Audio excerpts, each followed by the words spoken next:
भगवान कृष्ण ने दुर्योधन से कहा कि इस संसार में कोई अच्छा व्यक्ति ढूंढ कर लेकर आ, और युधिष्ठिर से कहा कि कोई एक बुरा व्यक्ति ढूंढ कर लेकर आ। दुर्योधन घूमता रहा पर उसको अच्छा व्यक्ति नहीं मिला, और युधिष्ठिर घूमता रहा, उसको बुरा व्यक्ति नहीं मिला। कारण क्या था? दुर्योधन को अच्छा इसलिए नहीं मिल रहा था क्योंकि दुर्योधन की दृष्टि खुद ही बुरी थी।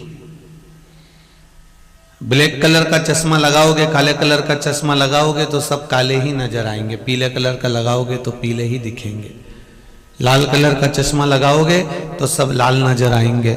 आपका चश्मा जिस कलर का है सामने वाला व्यक्ति उसी कलर में नजर आता है, उसी तरह आप जैसे हो सामने वाला व्यक्ति वैसा ही आपको नजर आता है। आपकी दृष्टि जैसी होगी सृष्टि वैसी नजर आएगी। दुर्योधन को कोई अच्छा नहीं मिल रहा, युधिष्ठिर को कोई बुरा नहीं मिल रहा। क्यों? क्योंकि युधिष्ठिर की दृष्टि में कोई बुरा था ही नहीं।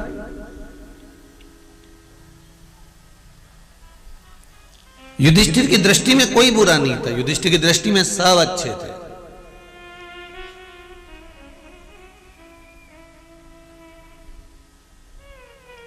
हमारी दृष्टि से हम पहचाने। देखिए,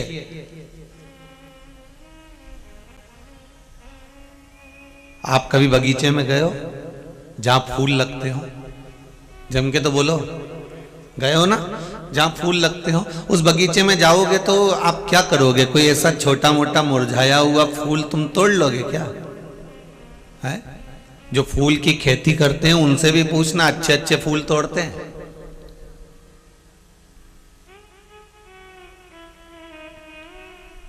मुरझाया हुआ फूल, बेकार फूल, जिसकी पंखड़ी कम हो, जो अच्छा ना हो, उसको कोई नहीं देखता, ना उसको तोड़ता है। आप अच्छा फूल देखकर तोड़कर लाते हो, अच्छा लेकर आते हो कि इसकी कीमत बढ़ेगी, ये बाजार में अच्छी कीमत से बिकेगा, या मैं इसको भगवान को समर्पित करूंगा। उस फूल को देखकर आपने उसकी कीमत को आंक लिया है। उसी तरह संसार के लोग अच्छा फूल देखकर बगीचे में से फूल तोड़कर लाते हैं, और मेरा भोलेनाथ संसार में भजन देखकर संसार के जीव को लेकर आता है कि उसका भजन कितना, उसका स्मरण कितना। आपका अगर कर्म अच्छा है ना, आप अगर अच्छे कर्म कर रहे हो, किसी का साथ दे रहे हो, किसी के लिए आप समर्पित भाव में कार्य कर रहे हो, किसी के लिए, और कोई मांग से नहीं, कुछ लेने की आशा से नहीं, आप अगर समर्पित भाव से कार्य कर रहे हो, किसी को कुछ भाव से समर्पित कर रहे हो, कुछ भाव से आप उसको प्रदान कर रहे हो, तो लाखों की भीड़ में आपको ये बोलने की जरूरत नहीं पड़ेगी कि मैंने क्या करा। लाखों की भीड़ में से मेरा शंभु, मेरा त्रिकालदर्शी, मेरा भोलेनाथ, मेरा विश्वनाथ आपको चुन लेगा कि ये मेरा अपना जीव है, ये मेरा अपना है, कोई दूसरे का नहीं, मेरा अपना है।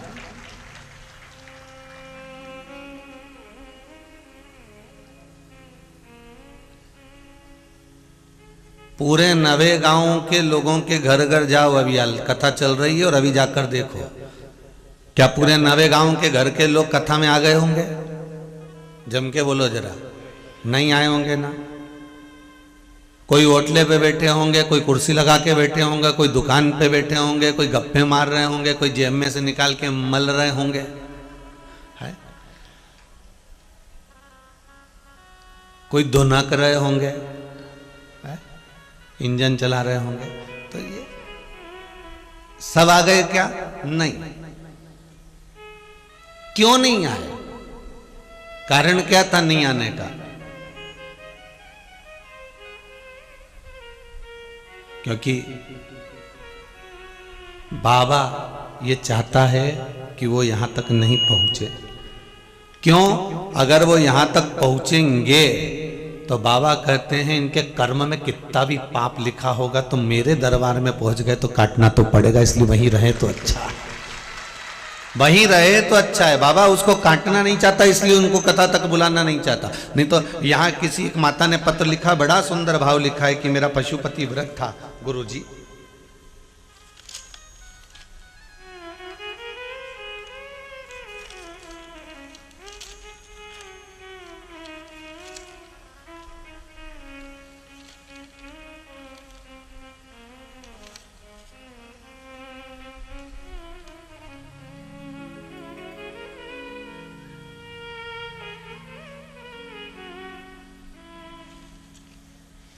उन्होंने लिखा है, मेरा पशुपति व्रत था गुरुदेव, और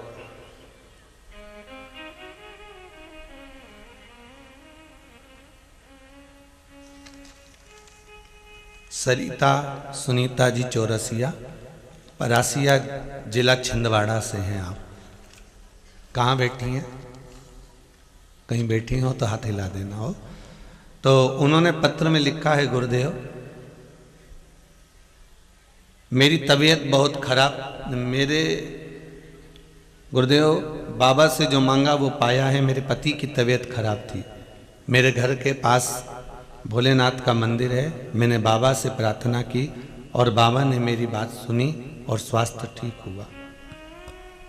ये इन्होंने लिखा है। एक लाइन बड़ी सुंदर लिखी है गुरुजी, आप ही ने लिखा है। दोनों हाथ ऐसे एक बार हिला दीजिए, हर हर महादेव। आपने बैठिए बैठिए विराजिए। उसमें आपने लिखा है कि गुरुदेव नवेगांव कथा सुनने की बड़ी अभिलाषा थी, बाबा से विनती थी, पर कोई जाने वाला नहीं मिल रहा था। पशुपति व्रत करके मैं लौट रही थी और बाबा देवाधिदेव महादेव से विनती करी, कहीं ऐसा योग बन जाए कि मैं भी नवेगांव जाकर एक दिन कथा सुन लूं। आते आते रास्ते में किसी ने कहा कि हमारी गाड़ी जा रही है कल, आप चलोगे कथा में? और ऐसा लगा कि बाबा खुद आकर बोल दिया हो कि कथा में चलना। ये बैठो बैठो दीदी। शिव पुराण कहती है, आपका अगर विश्वास पक्का है, भरोसा दृढ़ है, आपका अगर विश्वास पक्का है, भरोसा दृढ़ है, तो बाबा भी आपके लिए मार्ग सुलभ कर देता है, खोल देता है मार्ग। चलो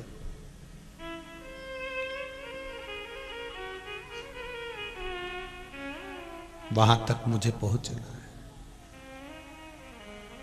अगर विश्वास पक्का है तो, और नहीं तो आप जितना भी प्रयास कर लो, कितना भी आप लगे रहो कि मुझे ये कर्म करना है, जहां जिसका भाव जुड़ा हुआ है वो वहां तक पहुंच जाता है, वो वहां तक पहुंचने का प्रयास कर लेता है।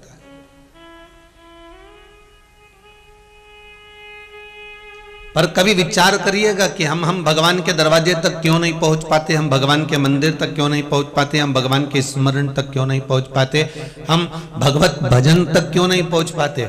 आखिर ऐसा क्या हो जाता है कि भगवान की भक्ति से हमें कटना पड़ता है, भगवान की भक्ति से हमें दूर होना पड़ता है।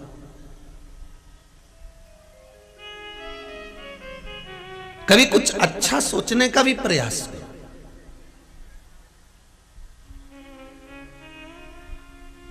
आधी रात को कुत्ता अगर रो रहा है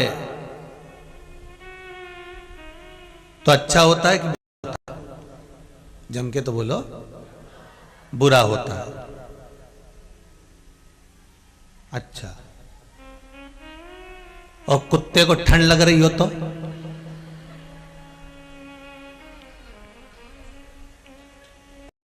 नहीं, आप ही बोले कि बुरा होता है तो वो माना किसी ने कहा, ऐसा बताया होगा कि आधी रात को अगर कुत्ता रोए तो समझ लो कि बुरा होता है, कुत्ते को यम दिखते हैं, ये सब मानते हैं अपन, लिखा है शास्त्रों में भी उसका वर्णन आता है। पर कोई जरूरी है कि कुत्ता जब यमराज दिखेगा तभी रोएगा, और उसको ठंड लग रही होगी तो नहीं रोएगा? और कुत्ता अगर रात को भूखा होगा तो नहीं रोएगा? अरे बोलो तो जम के। तो कोई जरूरी है कि कुत्ता रो रहा है तो बुरा ही होगा? कभी कभी कुत्ता रो रहा है तो कुत्ते को भगाने के लिए जाओ तो दिल में ये भी तो लेकर चले जा सकते हो कि ठंड बहुत तेज पड़ रही है, एक टाट उठा के ले जाऊं, एक पुराना कपड़ा उठा के ले जाऊं, पटक दूं, कुत्ता बैठ जाएगा, या 2 रोटी ले जाकर रात को डाल दूं, बेचारा भूखा होगा इसलिए रो रहा होगा। कोई जरूरी नहीं है कि कुत्ता रोज रात को इसलिए रोता है कि उसको यम दिखता है। कभी कभी कुत्ता इसलिए भी रोता होगा कि उसको भूख लगती होगी, कुत्ता इसलिए भी रोता होगा कि ठंड बहुत पड़ रही है, मुझे ठंड लग रही होगी। कभी कभी मन में अच्छा भाव भी लेकर चलो ना, कोई जरूरी है कि बुरा होने वाला है इसलिए कुत्ता रो रहा है। कभी अच्छा सोचने का भी तो प्रयास करो। आंख फड़क रही मेरी भगवान 4 दिन से, तो पत्नी ने पति से कहा, सुनो मेरी आंख फड़क रही है आज, सीधी। तो पति बोला तू टेढ़ी मत हो जाना। कहते हैं माता की आंख सीधी फड़ के तो क्या होता है, लड़ाई झगड़ा हो जाता है। तो तू टेढ़ी मत हो जाना हो। अब तुम अगर विचार कर कर बैठे हो कि आंख फड़क रही है और झगड़ा होगा, और तुमने पति से कहा तुम जरा सही से रहना हो, और मेरी आंख फड़क रही, आंख फड़क रही, आंख फड़क रही, और तुमने ये मन में विचार बना लिया कि झगड़ा होगा, झगड़ा होगा, झगड़ा होगा, झगड़ा होगा, तो ये पक्का है कि झगड़ा होगा। और तुमने अगर विचार कर लिया आंख फड़क रही है, अरे बेचारी का कहीं ठंड लग गई होगी रे, इसलिए चलो थोड़ी सी रुमाल को गर्म कर लूं और सेक लूं, कहीं बफ आ रहा हुआ। हमारी अम्मा है ना हमारी, तो हमारी माँ कई बार वो आंख फड़ के तो ऐसा फूका मार के आंख में घुसेड़ दे कपड़ा को, ले। अब तो कभी कभी ऐसा भी हो जाए तो कोई जरूरी है। अच्छा सोचो, अच्छा ही प्राप्त होगा। बुरा सोचोगे तो बुरा ही प्राप्त होगा।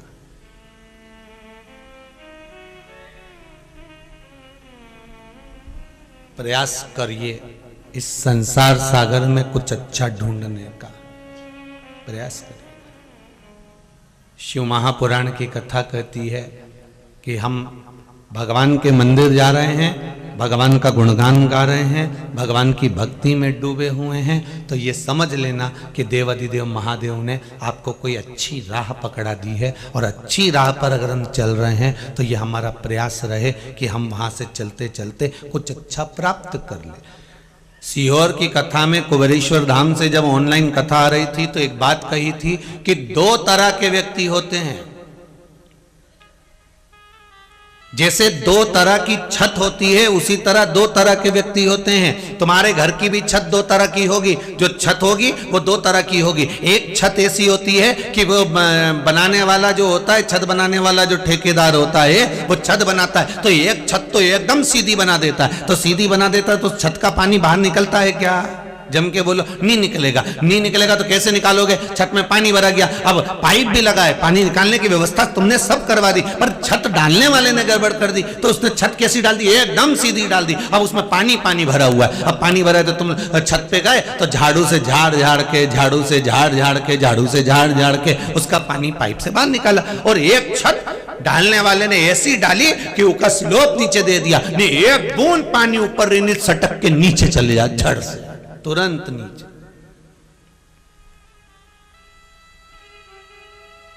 घर की बाथरूम देख लो, बाथरूम में नीचे की फर्श 2 तरह की। एक की बाथरूम में जो फर्श लगी एकदम सीधी लगा दी, वो में पानी बाहर नहीं निकले ना, बाल्टी से नहाता जाओ ना, मैं उंडी भरा जाए, नहाता जाओ वहीं पे भरा जाए। फिर एक बाथरूम का फर्श ऐसा रहे कि कोई नहाए तो पानी सट से बाथरूम का वो पाइप में से निकल के बाहर चले जाए तुरंत। सही है कि गड़बड़ है? पानी निकल रहा है। बनाने वाले ने बनाना था तो थोड़ा ढाल दे देता तो पानी धीरे से निकल जाता, और एकदम प्लेन कर दिया तो वो झाड़ू से, बाथरूम में भी वाइपर से झाड़ू से निकालना पड़े तब जाके वो पानी बाहर निकलता है। उसी तरह भगवान ने भी 2 तरह के लोग बनाए हैं, एक वो जो एकदम सीधा और एक वो जो एकदम ढाल में। भगवान ने 2 तरह के भक्त बनाए हैं। एक वो कहीं कथा की आवाज सुनाई दे जाए, कहीं मालूम पड़ जाए राम कथा हो रही, कृष्ण कथा हो रही, शिव कथा हो रही, भगवान की कथा हो रही, कहीं मालूम पड़ जाए कि भगवान का भजन हो रहा है, कहीं मालूम पड़ जाए कि मंदिर में ढोलक बज रही है, कहीं मालूम पड़ जाए कि मंदिर में भजन हो रहा है, कहीं मालूम पड़ जाए कि प्रदोष का कहीं जागरण हो रहा है, कहीं मालूम पड़ जाए कि शिवरात्रि का जागरण हो रहा है, एकादशी का जागरण हो रहा है। ढोलक की आवाज सुनते से ही बस जो ढाल में बने होते हैं ना, वो तुरंत मंदिर पहुंच जाते हैं, कथा में पहुंच जाते हैं, और जो एकदम सपाट होते हैं उनको झाड़ झाड़ के ले जाना पड़ता है। चल रही है क्या कथा में? चल रहा है क्या कथा में? झाड़ झाड़ के इनको मंदिर तक लेकर जाना पड़ता है, झाड़ झाड़ के इनको कथा तक लेकर जाना पड़ता है, झाड़ झाड़ के इनको भगवान के दरवाजे तक लेकर जाना पड़ता है कि कथा में चलो, सत्संग में चलो, भजन में चलो, कीर्तन में चलो, नाम स्मरण में चलो। क्या मिलेगा सत्संग में जाने से?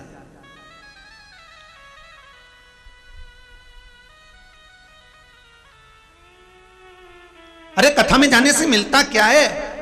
कई कई लोग तो जो कहने वाले हैं वो तो कह ही देते हैं, कहाँ तुम सियोर वाला महाराज के चक्कर में पड़े हो, कथा में जाने से क्या मिलता है, क्या टीवी खोल के बैठ गए, एक ही एक कथा सुनते रहो, शिव पुराण शिव पुराण शिव पुराण शिव पुराण, क्या कथा सुनते रहते हो। तो हमारा तो तुमसे भी निवेदन है, अगर कहीं तुम्हें ऐसा लगे कि तुम कथा सुन सुन के बोर हो गए तो तुम्हारे हाथ में रिमोट रखा है, तुरंत चेंज कर दो रे, कोई दिक्कत की बात नहीं है, रिमोट से तुरंत चेंज। और अगर तुम्हारा मन, तुम्हारा चित्त, तुम्हारी वृत्ति, तुम्हारा हृदय कथा में लगा हुआ है तो परिवार वालों से भी कह देना, देख 3 घंटे की कथा है, मुझे दिल से सुन लेने दे, मैंने सुन ली बस बहुत है, तुम्हें नहीं सुनना मत सुनो, पर मेरा मन कथा में लगा है, उसको लगे रहने दो, मेरा मन लगा। क्या देती कथा, कथा क्या देती है, देखो पर्चे में किसने, माता ने लिखा है, कितना सुंदर भाव लिखा।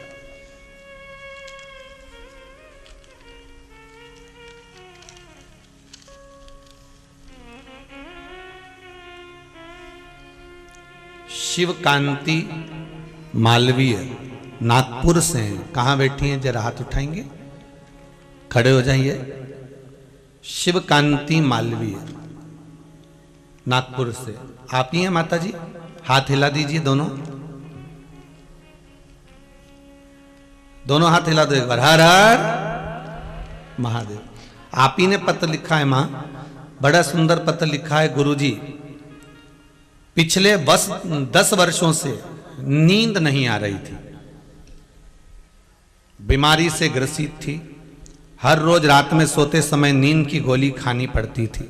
सही है माता जी, तभी नींद आती थी। पिछले करीब 2 वर्ष से मैं आपकी शिव महापुराण की कथा निरंतर सुन रही हूं टीवी पर। आपने कथा में कहा था कि जिन्हें नींद नहीं आती हो वो भगवान शंकर की 5 बेटियों का नाम लेकर हाथ की हथेली में जल लेकर जया, विषहरा, शामरी बारी, दौतली और देव, इन बेटियों का नाम लेकर जल पीकर सोना चालू करो। आज बाबा 6 माह हो गए हैं, मुझे रोज बाबा की कृपा से नींद अच्छी आ रही है और सारी दवाइयां छोड़ चुकी हूं, अब कोई दवाई नहीं ले रही।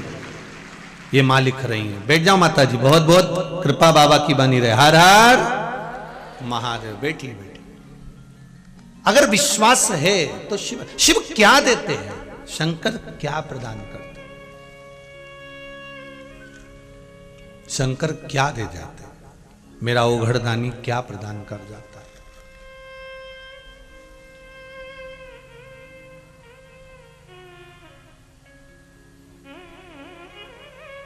क्या मिलेगा, कथा सुनकर क्या प्राप्त होगा। शिव महापुराण की कथा, कई लोग आपसे कहेंगे क्यों सुनते हो, क्या रखा है, क्या हो रहा है, एक ही एक कथा कब तक सुनोगे, तो उनको कह सकते हो उधर की तृप्ति के लिए भोजन रोज जरूरी है, आत्मा की तृप्ति के लिए शिव महापुराण रोज जरूरी है, प्रतिदिन चाहिए, प्रतिदिन। ऐसा कोई दिन ना निकले जिस दिन फिर वही वाला बात आ गई, ऐसी सुभाना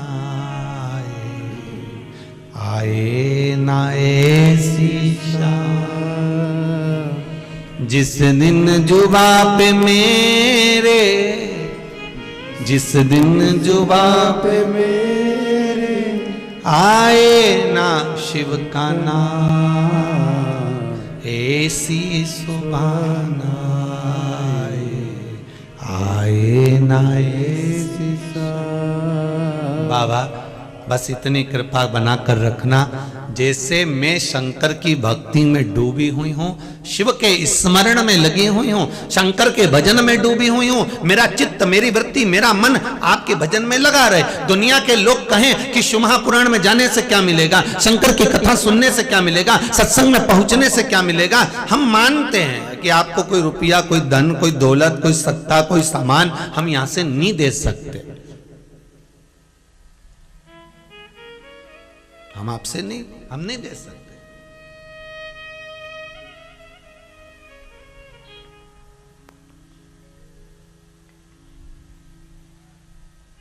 पर एक अंधे को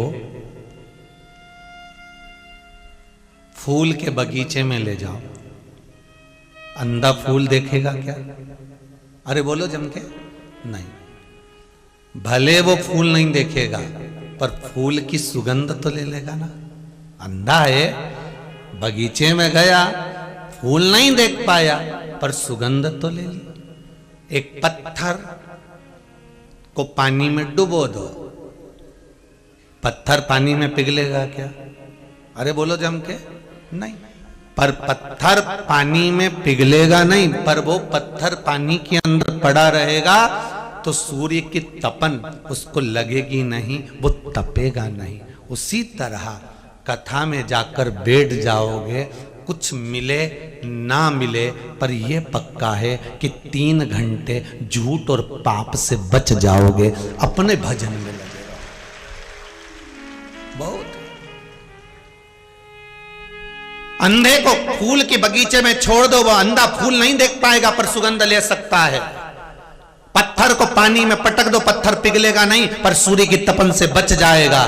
उसी तरह आप 3 घंटे अगर टीवी खोलकर आस्था चैनल पर कथा देख रहे हो, आप 3 घंटे मोबाइल पर, फेसबुक पर, यूट्यूब पर कथा सुन रहे हो, आप 3 घंटा कथा के पंडाल में बैठकर कथा सुन रहे हो, तो यह विश्वास मानकर चलना कि 3 घंटे आप झूठ से बच गए। जो झूठ आपको बोलना पड़ता, कोई पूछता तो जवाब देना पड़ता, किसी के लिए झूठ बोलना पड़ता, छल करना पड़ता, बेईमानी करना पड़ती, कपट करना पड़ता, ना जाने कितना प्रपंच करना पड़ता। 3 घंटे उस मोबाइल पर भी ना जाने क्या क्या देखते रहते। कम से कम 3 घंटा अगर आप कथा सुन रहे हो, 3 घंटा आप कथा श्रवण कर रहे हो, 3 घंटा टीवी के सामने बैठे हो, 3 घंटा अगर पंडाल में बैठे हो, तो कितने कितने पाप से भोलेनाथ जी ने तुम्हें 3 घंटे तक बचा के रख लिया। उसको धन्यवाद दो कि आपने मुझे 3 घंटा ना जाने कितने पाप से बचाया है। मैं कितना झूठ बोलता, ना जाने मैं मोबाइल पर कितना झूठ बोल देता, ना जाने मोबाइल पर मैं व्हाट्सएप चलाते रहता, ना जाने क्या क्या चलाता रहता। तो आपने मुझे 3 घंटा तो कथा में जोड़ा, आपने 3 घंटा तो मुझे सत्संग में लगाया,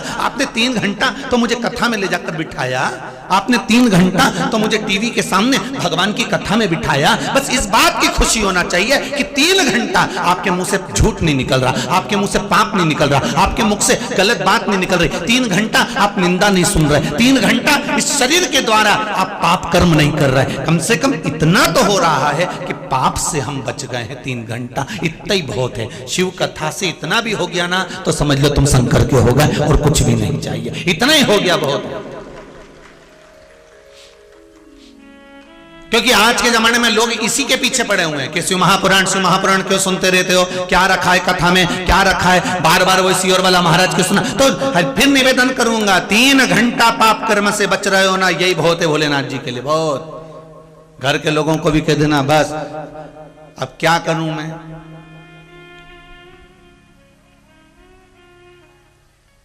करूं क्या?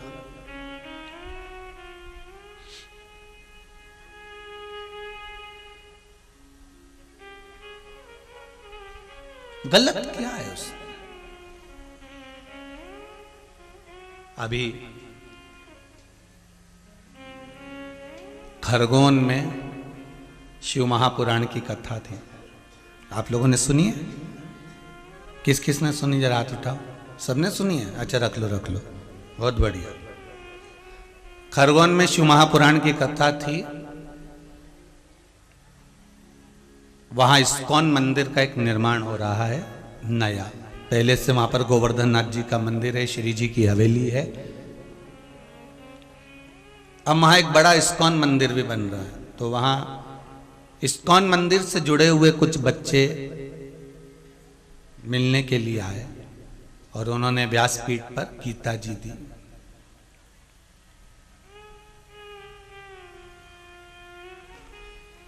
बच्चे बड़े प्रसन्न होकर गीता जी देकर गए। गुरुदेव, प्रभु जी, ये गीता जी हम यहाँ सबको प्रचार कर रहे हैं कि भगवान यहाँ विराजमान होंगे। हमने कहा बहुत अच्छी बात है, भारत की भूमि पर कहीं भगवान का मंदिर बने, सत्संग हो, रामकृष्ण का भजन हो, इससे बढ़कर कोई सौभाग्य इस भारत की भूमि का नहीं हो सकता।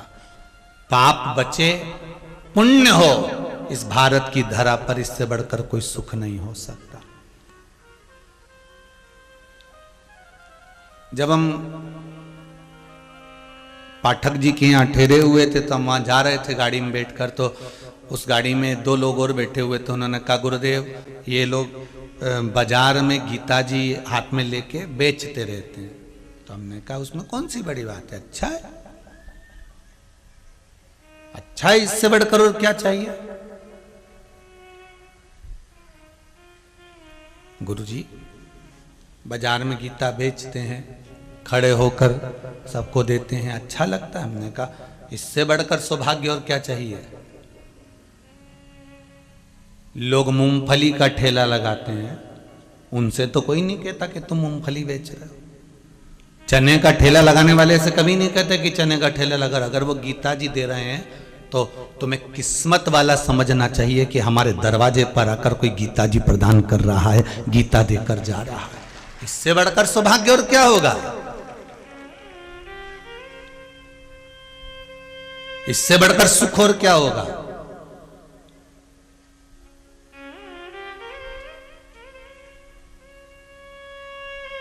कहा गुरुदेव मंदिर की गीता को लोग रोड पर लिया है। हमने कहा इससे बढ़कर और क्या चाहिए। तुम मंदिर तक नहीं जा रहे इसलिए गीता तुम्हारे दरवाजे तक जा रही है। तुम मंदिर तक जाना चालू कर दो, गीता तुम्हारे दरवाजे तक नहीं जाएगी। मंदिर तक तुम पहुंचना प्रारंभ करो, भगवान तक तुम्हें पहुंचना है। कितना सौभाग्य है आपका कि अगर भगवान का भजन भी तुम्हारे दरवाजे पर। आज के जमाने में हम तो कहेंगे इस मीडिया को भी धन्यवाद देना चाहिए कि आज के जमाने में कम से कम इस मीडिया के माध्यम से ये कथा, ये सत्संग, ये भजन, ये कीर्तन, ये नाम भगवान का स्मरण आपके घर तक पहुंच तो रहा है।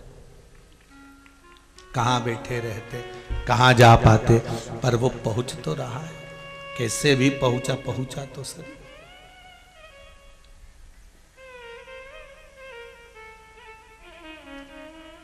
भले वो गुलाब के फूल को नहीं देख सकता अंधा, पर उसको महसूस कर सकता है, उसकी सुगंध ले सकता है। पत्थर को पानी नहीं गला सकता, पर उसको वो तपन से बचा सकता है। 3 घंटे कथा में बैठकर आप कुछ प्राप्त करें ना करें, कुछ ग्रहण करें, कथा में से ना करें, पर इतना विश्वास जरूर मानकर चलना कि महाराज 3 घंटा पाप कर्म से बच जाना है, बच जाना। 3 घंटा पाप कर्म से हमें बचना है।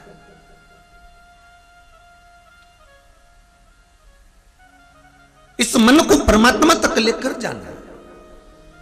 माता पार्वती ने कितना तप साधना करी होगी, माता पार्वती ने कितना अपना त्याग करा होगा, कितना कितना त्याग करा होगा, तब जाकर माता पार्वती भगवान शंकर की धर्मपत्नी बनी है। कोई साधारण बन गई क्या। आप कितना तप साधना में डूबोगे तब जाकर भगवान मिलेगा, कोई ऐसे मिल जाता है। परंतु कलिकाल में तो भगवान ये कहते हैं कि मैं बिल्कुल सरलता में मिल जाता हूं। 1 लोटा पानी चढ़ाओ, 3 बार ताली बजाओ, बम बम बोलो, अपने घर जाओ, मैं तुम्हारे घर पर मिल जाऊंगा। चिंता ना करना, पर मन साफ रखना। तन जैसे तन को साफ रखते हो साबुन लगा कर, उसी तरह मन को साफ रखो। शिव महापुराण की ये साबुन की बट्टी है, शिव महापुराण, इससे मन को घिसे जाओ, साफ हो जाएगा। और जब मन साफ होगा तभी तो परमात्मा मिल पाएगा, तुरंत प्राप्त हो जाएगा। मन साफ होना चाहिए। अब शरीर तो खूब तुम बस ठंड में ही सही से नहीं नहा रहे होगे, बाकी के तुम गर्मी में तो अच्छे नहाते हो। थोड़ा ठंड में ही पानी थोड़ा ठंडा ज्यादा लगे तो बाल्टी में जितना गर्म रहे बस उतना में नहा लो। बाकी के गर्मी का समय तो नल खोल के बैठ जाओ ना, बाल्टी भरने दो, ऊंडे ले जाओ, साबुन मलते जाओ। 2 बार साबुन मल के नहाए गर्मी का समय में, बारिश का समय में। ठंड के समय में 1 बार ही अच्छे से लगा ले धूसते हुए, वही बहुत है। तो समय आप कितना भी मलो शरीर को, कितना भी साबुन से मल लो, तन जैसा है शरीर वैसा रहेगा। महाराज धो मेल झड़ जाएगा, पर ध्यान देना महाराज, शिव महापुराण की कथा रूपी साबुन ये वो बट्टी है जो अंदर से हृदय को धो देती है, ये मन को क्लीन करती है, मन को साफ करती है। और एक बार जब साफ हो गया तो भगवान का भजन में जो चित्त लग गया, फिर जीवन ही भरमाता है, फिर नहीं भरमाए।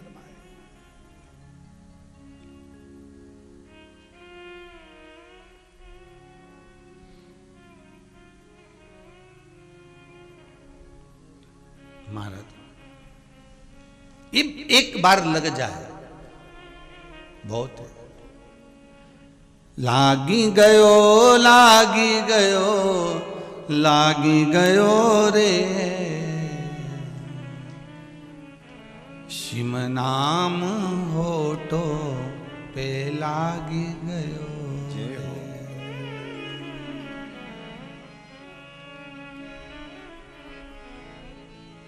ये शरीर पर शिव का नाम लग गया। शिव नाम होठों पे लाग गयो रे, शिव नाम होठों पे लाग गयो रे, शिव नाम होठों पे लाग गयो रे, शिव नाम होठों पे लाग गयो रे। लाग गयो लाग गयो लाग गयो रे, ओ लाग गयो लाग गयो लाग गयो रे, ओ लाग गयो लाग गयो लाग गयो रे, ओ लाग गयो लाग गयो लाग गयो रे, शिव नाम होठों पे लाग गयो रे, शिव नाम होठों पे लाग गयो रे, शिव नाम होठों पे लाग गयो रे, शिव नाम होठों पे लाग गयो रे।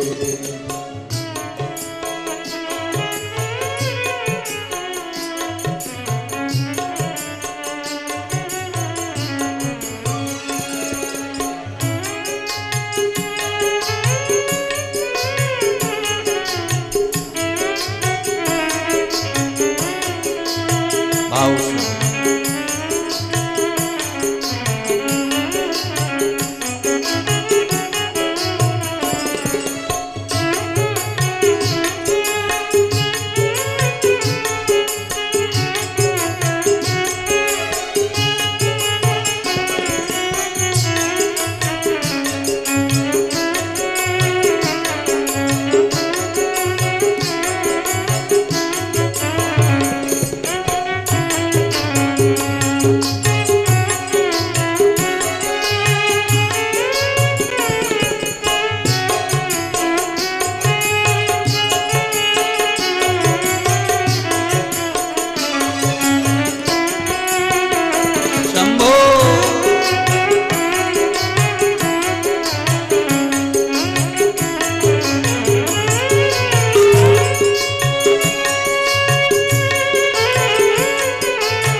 तनड़ा में लाग्यो मनड़ा में लाग्यो, तनड़ा में लाग्यो मनड़ा में लाग्यो, ओ तनड़ा में लाग्यो मनड़ा में लाग्यो, तनड़ा में लाग्यो मनड़ा में लाग्यो, रोम रोम शिव प्यारो लाग गयो रे, रोम रोम शिव प्यारो लाग गयो रे, रोम रोम शिव प्यारो लाग गयो रे, रोम रोम शिव प्यारो लाग गयो रे, मेरी जिभ्या पे शिव नाम लाग गयो रे, मेरी जिभ्या पे शिव नाम लाग गयो रे, मेरी जिभ्या पे शिव नाम लाग गयो रे, मेरी जिभ्या पे शिव नाम लाग गयो रे, ओ लाग गयो लाग गयो लाग गयो रे, लाग गयो लाग गयो लाग गयो रे, हाँ लाग गयो लाग गयो लाग गयो रे, लाग गयो लाग गयो लाग गयो रे,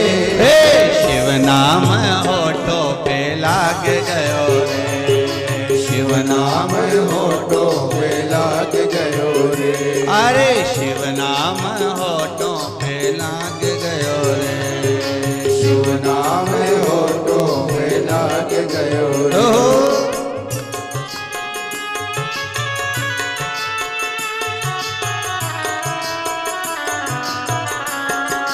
बोले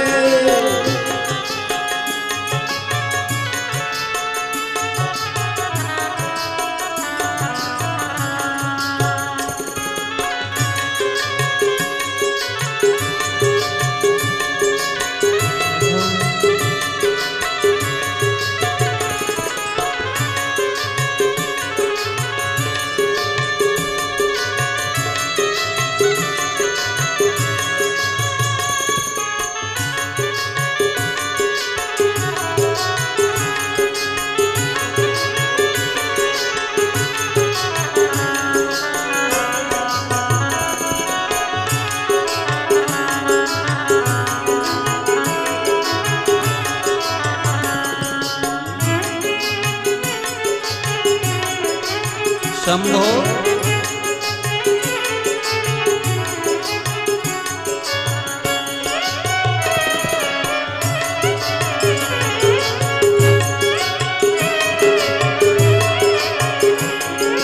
हाथों में लागा, कानों में लागा, हाथों में लागा, कानों में लागा, ओ हाथों में लागा, कानों में लागा, हाथों में लागा, कानों में लागा, नैनों में शिव नाम लाग गयो रे, नैनों में शिव नाम लाग गयो रे, ओ नैनों में शिव नाम लाग गयो रे, नैनों में शिव नाम लाग गयो रे, मेरे होठों पे शिव नाम लाग गयो रे, मेरे होठों पे शिव नाम लाग गयो रे, मेरे होठों पे शिव नाम लाग गयो रे, मेरे होठों पे शिव नाम लाग गयो रे, ओ लाग गयो, लाग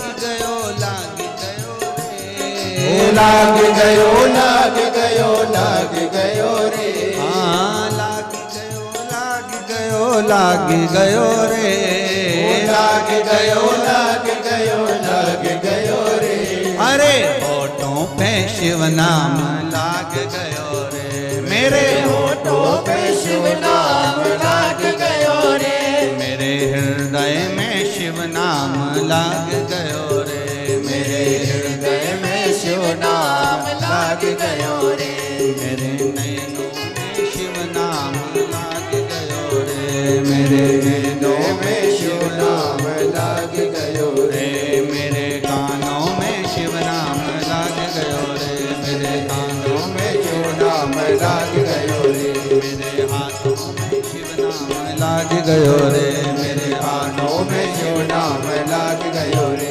मेरी जिभ्या पे शिव नाम लाग गयो रे, हमें शिव नाम लाग गयो हर हर महादेव हर।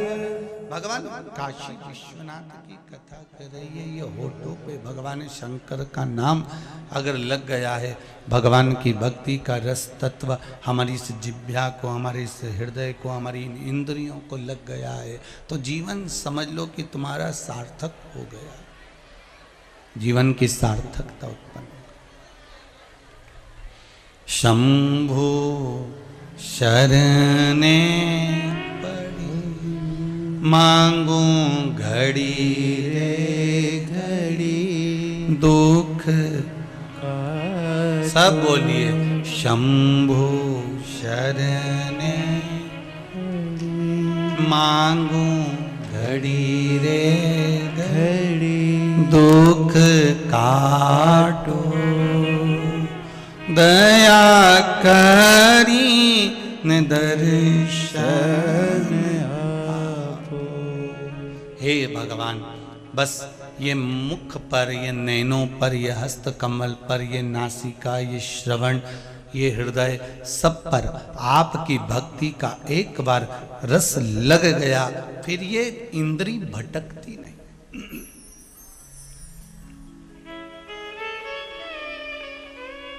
श्रीमद् भागवत की एक लाइन बहुत ध्यान से सुनिएगा, उद्धव वाली। वो कहे, जो असल में है मस्ती में डूबे,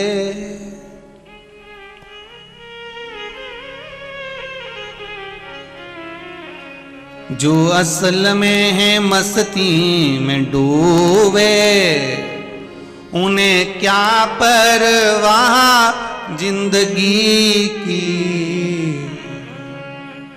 जो उतरती है चढ़ती है मस्ती, वो हकीकत में मस्ती नहीं है। ये तो प्रेम की बात है उधो, बंदगी तेरे बस की नहीं है। कितनी सुंदर बात इस भजन को लिखने वाले ने लिख दिया कि जो उतरती है चढ़ती है मस्ती, वो हकीकत में मस्ती नहीं। मतलब 2-4 दिन तुम राम की मस्ती में डूब गए, 2-4 दिन तुम शंकर जी की मस्ती में डूब गए, 2-4 दिन तुम कन्हैया जी की मस्ती में डूब गए, इसको मस्ती नहीं कहते। मस्ती संत की, फकीर की वो मस्ती होती है। एक बार अगर शंकर के भजन में डूब गया, एक बार श्री शिवाय नमस्तुभ्यम में डूब गया, एक बार ओम नमः शिवाय पंचाक्षर मंत्र की मस्ती में डूब गया, फिर वो उस मस्ती से बाहर ही नहीं निकलता, फिर निकलेगा ही नहीं।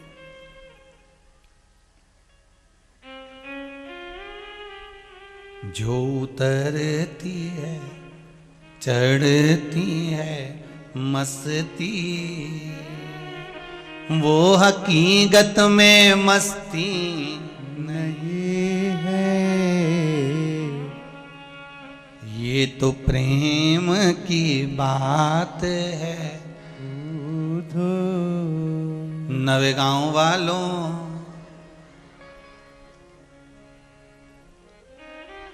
शिव भक्ति इतनी सस्ती नहीं है। बहुत कठिन है महाराज, बहुत कठिन, ढूंढोगे। फिर कहूंगा जो कल कहा था, आज फिर कह रहा हूं, कहीं नवे गांव के लोगों ने अपना भाग्य बहुत सुंदर चंदन से लिखवाया होगा, इसलिए शिव जी ने ये शिव कथा दी है, इसलिए शिव जी ने शिव कथा दी है। आपको एक बात कहना चाहूंगा, कभी आप कुबेरेश्वर धाम जाएं और वहाँ पर समीर जी, आशीष जी जो शिव महापुराण की बुकिंग लेते हैं, तो आप इनसे देखेंगे, आशीष जी, आकाश जी और समीर जी से पूछेंगे, तो कई लोगों ने कथा की बुकिंग में ये तक लिखवा रखा है कि किसी की कथा कैंसिल हो तो तुरंत हमारी कथा दे दो। देखिएगा जरा कितना कितना लोगों का भाव छुपा हुआ है शिव महापुराण के प्रति, कितना भाव छुपा है लोगों का। दिल शिव जी को जो जिनने दिया है, शंकर भगवान ने जिनको अपना बना लिया है, और शंकर जिनको देने में कमी नहीं रखते, वो लिखवा कर चले गए, हमारा नाम लिख लो, जब भी समय हो हमें बता दो। अब विचार करो जरा कि बाबा ने कितनी बड़ी कृपा करी है नवे गांव पर, जरा विचार करिएगा कि कहीं करुणा मेरे देवाधिदेव महादेव की हुई है, कहीं कृपा। एक सुंदर पत्र आया है चौरसिया समाज की ओर से। नगर चौरसिया समाज अर्धनारेश्वर कल्याण समिति, शिवनगरी, तहसील जुन्नारदेव, जिला छिंदवाड़ा।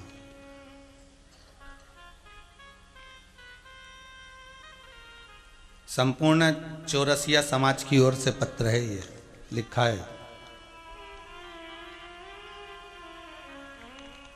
पत्र क्या, ये तो निमंत्रण है रे। हाँ, चौरसिया समाज ने निमंत्रण दिया है कि जुन्नारदेव यहाँ से कितना देर पड़ता है, 20-30,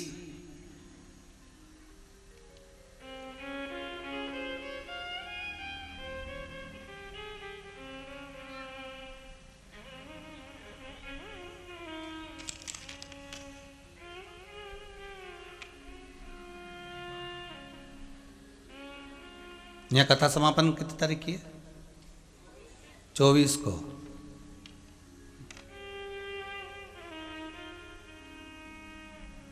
वापिस जाने का शायद 25 की शाम का है, तो प्रयास करेंगे 25 तारीख को जुन्नार देव बाबा के दर्शन हो जाएंगे।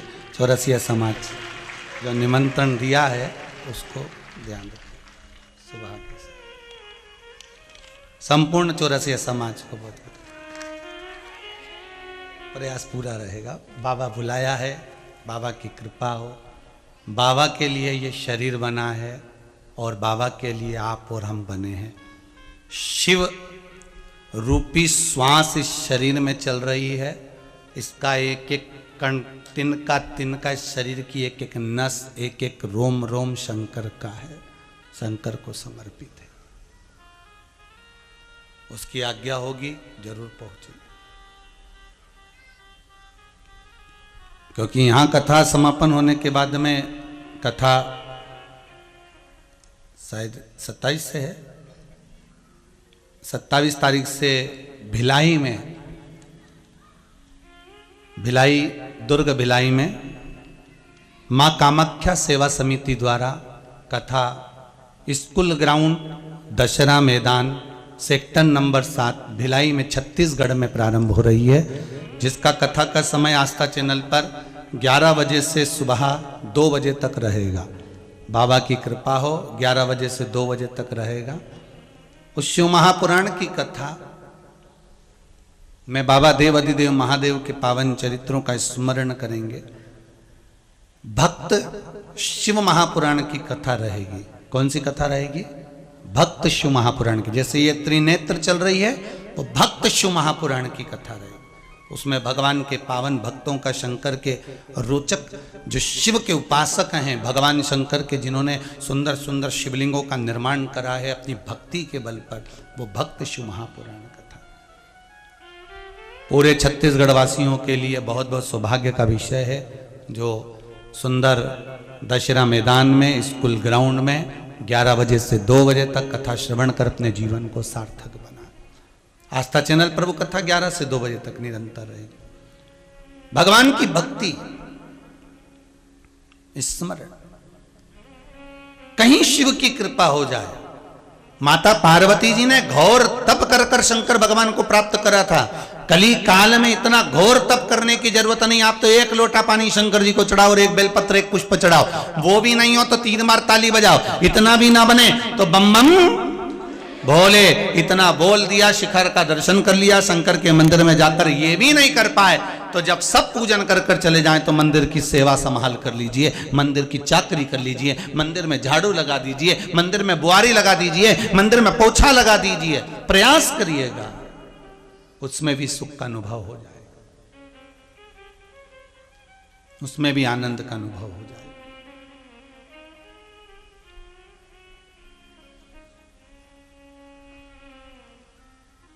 पशुपति व्रत करने कौन कौन जाता है मंदिर के अंदर? जरा हाथ उठाइए।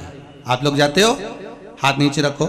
जितने लोग भी पशुपति व्रत करने के लिए जाते हैं, आपके पहले अगर कोई पशुपति व्रत करने गया है, उसके दिए जो लगाए थे वो ठंडे हो गए हैं, खीर का प्रसाद हो या हलवे का प्रसाद हो या मीठा कुछ भी रखा हुआ है, वो रखा हुआ है, उसमें चीटा चीटी हो रहे हैं, तो उसको उठाकर एक और रखिए। और जितने दिए ठंडे हो चुके हैं, पूजन करने से पहले उन दियों को उठाइए, एक और ले जाकर रखिए। पहले वहां पर सफाई करो, इसके बाद फिर आप पूजन करो। उसका एक आनंद दूसरा होगा। ये नहीं कि हम भी रख के आ गए, हम भी वहां पर पटक कर ऐसी आ गए। नहीं नहीं, उससे पहले मंदिर में जितने, कोई ने आटे का दिया लगाया है, कोई ने कोई सा दिया लगाया, कोई ने दोने में प्रसाद रख दिया, कोई ने कागज में प्रसाद रख दिया, उसको उठाओ, चारों तरफ से उठाकर पहले उसको संभाल कर कहीं एक स्थान पर रखो। पंडित जी से कह दो, ब्राह्मण देवता से कह दो, ब्राह्मण देवता ये प्रसाद है, सबको बांट देना। ये प्रसाद जो दो हिस्से रखें, ये रखा हुआ, आप उठा लीजिए, आपके पात्र में डाल लीजिए, सबको बांट देना, उनको दे दीजिए,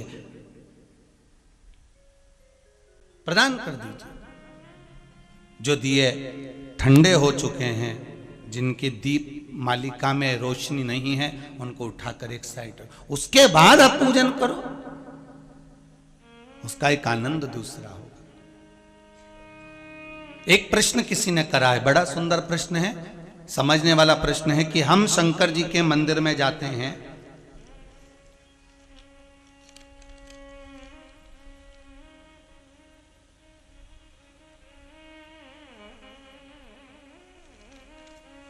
हम शिव जी के मंदिर में जाते हैं तो वहां शंकर जी का श्रृंगार हो गया होता है,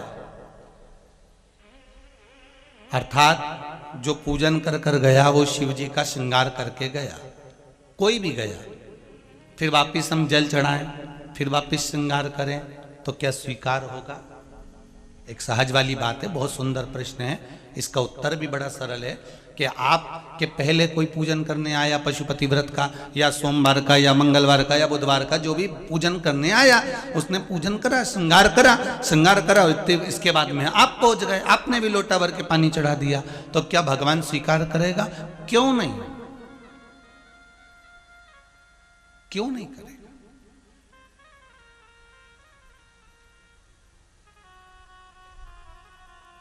एक पिता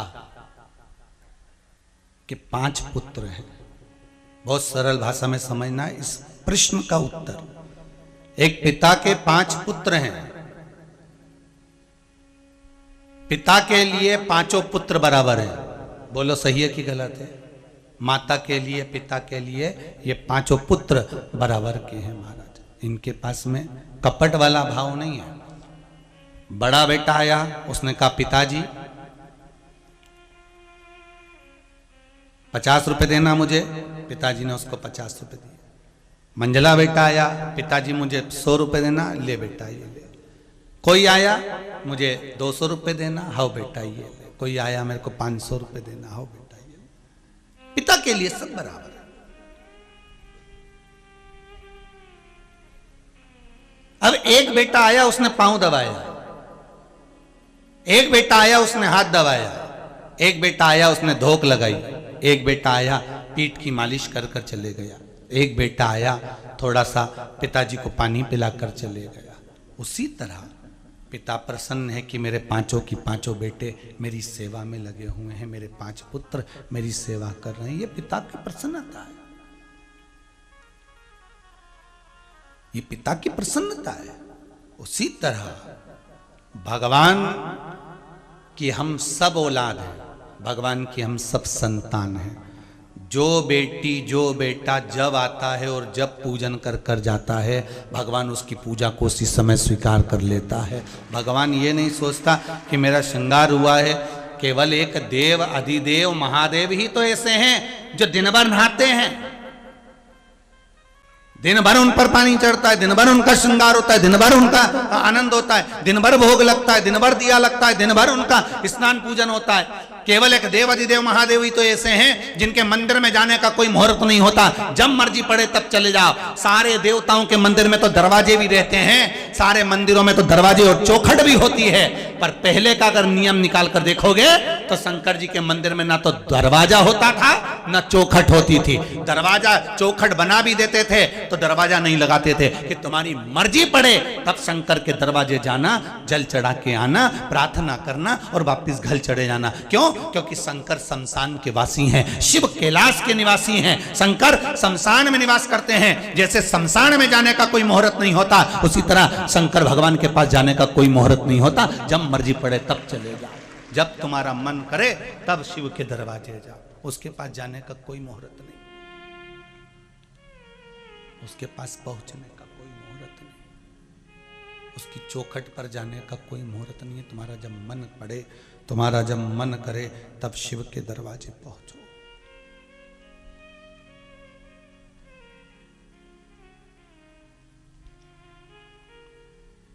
शिव कथा कहती है शंकर भगवान पर एक श्रेष्ठ चीज चढ़ती है जिसका नाम है मधु शहद। क्या चढ़ता है? जम के बोलिए जरा। शहद। शहद बनाने वाली मधुमक्खी को देखा है आप लोगों ने? सबने देखा है? अरे बोलो तो जम के। देखा है ना? वो मधुमक्खी क्या करती है? शहद बनाने वाली मधुमक्खी जब शहद बना लेती है, बनाने के बाद उसके पाँव से वो अपने शरीर को मलती रहती है। कभी नहीं देखा हो तो आज देख लेना, कहीं दिखे तो। पत्थर माल के मत देख लेना। नहीं तो कहो कि सियोर वाले महाराज जी ने बोला अपन प्रैक्टिकल कर लो। कहीं दिख जाए मधुमक्खी तो उसको देखना। कोई मक्खी को देखना, मधुमक्खी को, वो क्या करती है। शहद बनाने वाली मधुमक्खी शहद बनाने के बाद में जब उसका छत्ता बढ़ते चले जाता है, छत्ता बढ़ते चले जाता है, मधु का छत्ता बढ़ते चले जाता है, वो मधु का छत्ता जब नीचे लटकने लगता है, उस लटकते हुए छत्ते पर मधुमक्खी बैठी हो तो उसको देखना, वो अपने हाथ से, अपने पांव से, अपने पंख से अपने शरीर को बार बार घसती है, बार बार मलती है। तो एक संत से एक व्यक्ति ने प्रश्न किया कि मधुमक्खी आखिर ऐसा क्यों करती है, उसको क्या कारण है कि वो अपने शरीर को घसती है, अपने शरीर को मलती है, क्या कारण। संत कहते हैं ये मधुमक्खी फूलों का रस ले लेकर आती है, शहद बनाकर उसको छत्ते में रखती जाती है। जब छत्ता बढ़ते चले जाता है, बढ़ते चले जाता है, और छत्ता जब नीचे गिरने लगता है तो मधुमक्खी को पछतावा होने लगता है कि ना तो मैंने शहद खाया और ना मैंने शहद को काम में लिया, अब ये गिर जाएगा तो शरीर से वो अपने मल मल कर रोती है कि मैंने ये क्या करा, दुनिया वालों के लिए बना के छोड़ दिया। जब जब मेरे भोलेनाथ जी पर शहद चढ़ाओ तो एक बात का स्मरण रखना कि शहद हमें सीख देता है कि मधुमक्खी बना बना कर छोड़ दी, शहद दूसरे के काम आया, खुद उसका उपयोग नहीं कर पाई। कर पाई क्या? नहीं। आखिरी में वो शहद दूसरे के काम आया। शंकर भगवान पर जब शहद चढ़ाओ तो एक बात का ज्ञान ले लेना कि हम कहीं ऐसा तो नहीं कर रहे कि हम भी केवल जोड़ जोड़ के मधुमक्खी जैसे इकट्ठा कर कर अंत में सीताराम हो गए।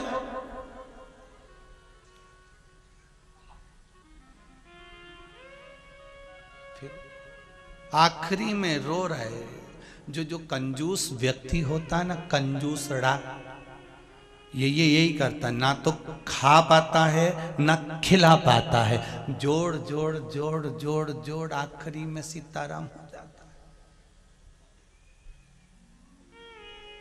आप धन किसी को दे नहीं सकते, मत दो। हम पहले भी कथा में कहे, आप दान नहीं कर सकते, बिल्कुल मत करो। आप किसी को 1 रुपया नहीं दे सकते, बिल्कुल मत दो। हम तो कहते हैं इस व्यासपीठ से, आप किसी को 1 रुपया खर्च नहीं कर सकते, मत करो। पर शिव महापुराण की कथा कहती है कि अपने शरीर पे तो खर्च करो, कुछ अच्छा अपने शरीर पे ही खर्च करो।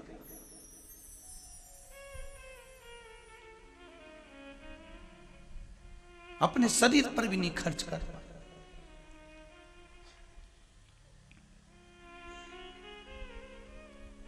मूंगफली खाने का मन कर रहा है, रोज सोच रहे थे मूंगफली खाऊंगा, यहां गरम गरम सिक रही है ठेला पे।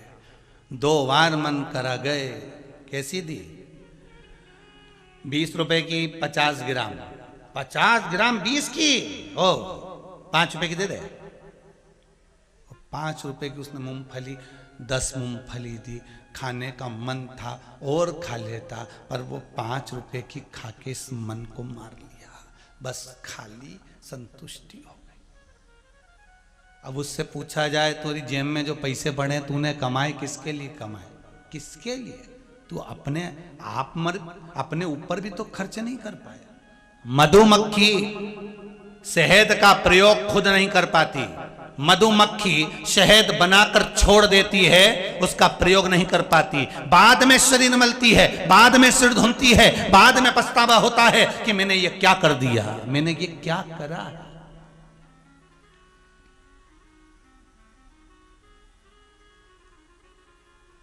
मैंने क्या करा।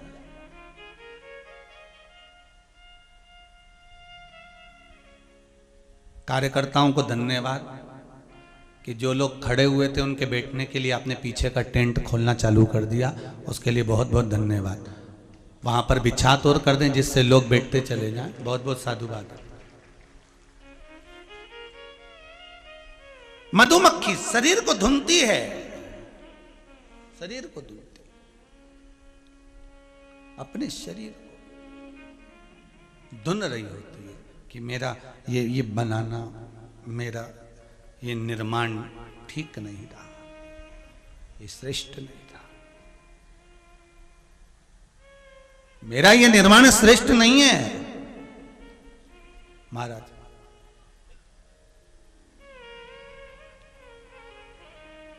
मेरा ये निर्माण की श्रेष्ठता नहीं महाराज।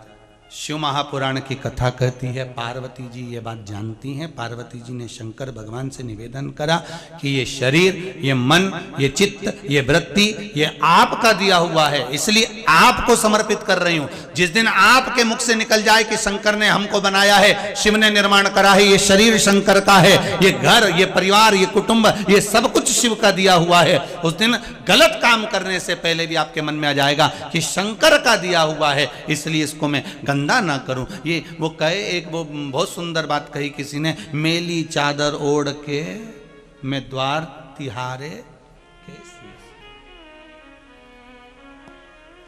कैसे पहुंचू।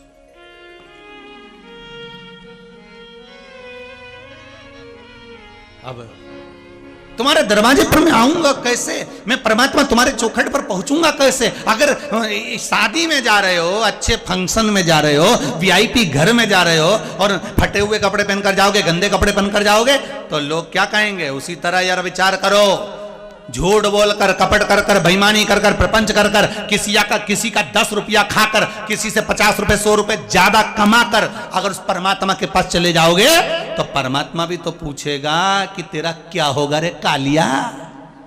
भगवान भी तो पूछेगा कि तू आ तो गया है, होगा क्या?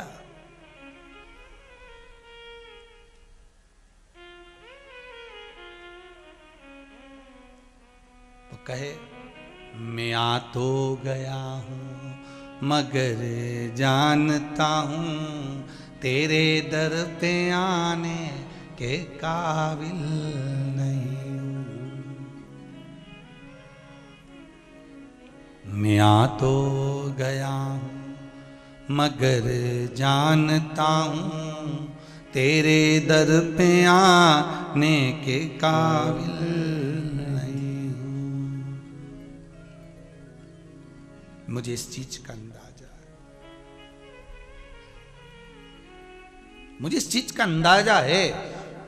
पार्वती जी ने मन में सोच लिया था, पिताजी ने समझाया, माताजी ने समझाया कि शंकर के साथ विवाह मत कर, खूब समझाया।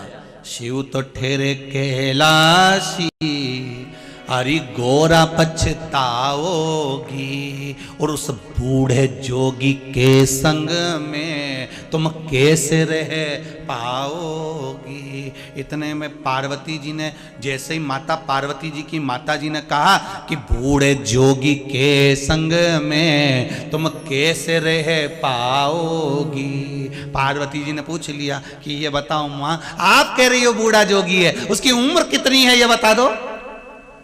चलो जाने दो नवे गांव वाले, तुम बता दो शंकर जी की उम्र कितनी थी।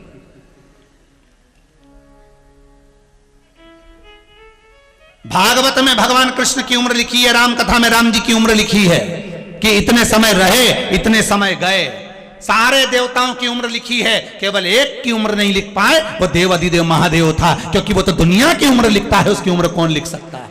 वो उसकी उम्र किसी ने नहीं लिखी, क्योंकि वो अजर और अमर है। इसीलिए अमर गुफा में आज भी बैठा हुआ है, अमर होकर बैठा है, उसको कोई मतलब नहीं। और कई लोग अंदाजा लगा के बैठे, कई वैज्ञानिकों ने रिसर्च करा कि शंकर जी की उम्र कितनी है, तो पता लगा कि वैज्ञानिक निपटी पड़िया बापरा, वही चले गए, उम्र नहीं मालूम। स्वयं ब्रह्मा और विष्णु भी जानने लगे कि शंकर भगवान के चरण कहाँ है, शीश कहाँ है, उनने भी जानने का प्रयास करा, उनको भी नहीं मिला। अथक समुद्र है शिव महापुराण, अथक समुद्र। कहें लोग पानी में डूबोगे तो मर जाओगे, शिव महापुराण में डूबोगे तो तर जाओगे। तरने के लिए अथक समुद्र है शिव महापुराण।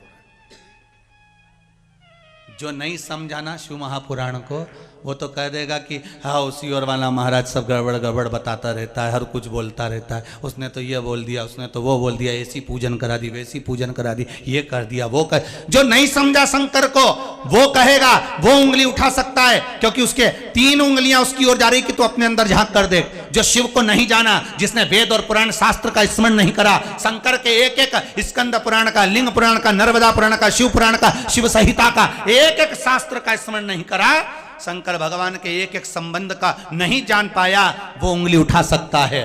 पर जो शंकर के एक एक स्वरूप को जान गया कि शंकर जी ने लाल रूप कब धारण करा था, शंकर जी ने लाल चंदन कब लगाया था, शंकर जी ने लाल वस्त्र कब पहना था, शंकर जी ने लाल नेत्र कब करे थे, शंकर जी ने लाल जनेऊ कब धारण करा था, शंकर जी ने लाल कर्णफूल कब धारण करे थे, शंकर जी ने लाल जटा कब बनाई थी, शंकर जी ने लाल त्रिशूल कब लिया था, शंकर जी ने लाल डमरू कब बजाया था, अगर ज्ञात होगा तो पहचान जाएगा। शंकर जी ने काली जटा कब बनाई, शंकर जी ने काला जनेऊ कब पहना, शंकर जी ने काला त्रिपुंड कब लगाया, शंकर जी ने काला स्वरूप कब बनाया, शंकर जी ने काले नेत्र कब करे, शंकर जी ने अपने काला त्रिशूल कब धारण करा, शंकर जी ने काला डमरू कब बजाया, शंकर जी ने काला पुष्प कब समर्पित करा, शंकर जी ने काला स्वरूप कब धारण करा। जो शिव पुराण पढ़ा होगा उसको मालूम होगा कि शंकर ने काला स्वरूप कब बनाया था, शंकर ने लाल स्वरूप कब बनाया था, शंकर बाल्य अवस्था में कब आए थे, शंकर भगवान ने कुमार अवस्था कब धारण करी थी। जो शिव पुराण का स्मरण करता है उसको सब मालूम रहता है। जो पढ़ा ही नहीं, बस किसी से सुन लिया, कह दिया, उनने तो गलत कह दिया, पर उसका स्मरण तो करो, उसका स्मरण।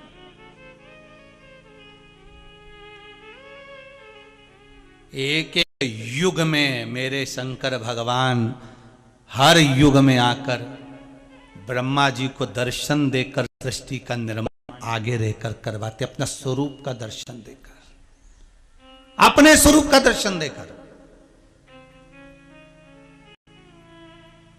कहने वाले कह देंगे क्या शंकर भगवान काला जनेऊ पहनते थे, क्या शंकर भगवान काला रंग धारण करते थे, क्या शंकर भगवान काले वस्त्र धारण कर, अरे क्या शंकर भगवान ने काला त्रिपुंड लगाया है। अरे भाई, हमारे जब शंकर भगवान ने 5 मुख धारण करे थे, ये 5 मुख नहीं, ये भगवान शंकर की 15 आंखें नहीं, शंकर भगवान ने एक एक मुख एक एक युग में ब्रह्मा जी को ज्ञान उपदेश देने के लिए धारण करा था। एक एक मुख, एक एक स्वरूप, एक एक नाम ब्रह्मा जी को अपना रूप दिखाने के लिए, अपना आनंद दिखाने के लिए प्रकट किया। ब्रह्मदेव ये मेरा स्वरूप है, ब्रह्मदेव तुम्हें ऐसा करना है, ब्रह्मदेव तुम्हें निर्माण ऐसा करना है, ब्रह्मदेव तुम्हें ऐसे धारण करना है। उसको समझने वाला समझेगा।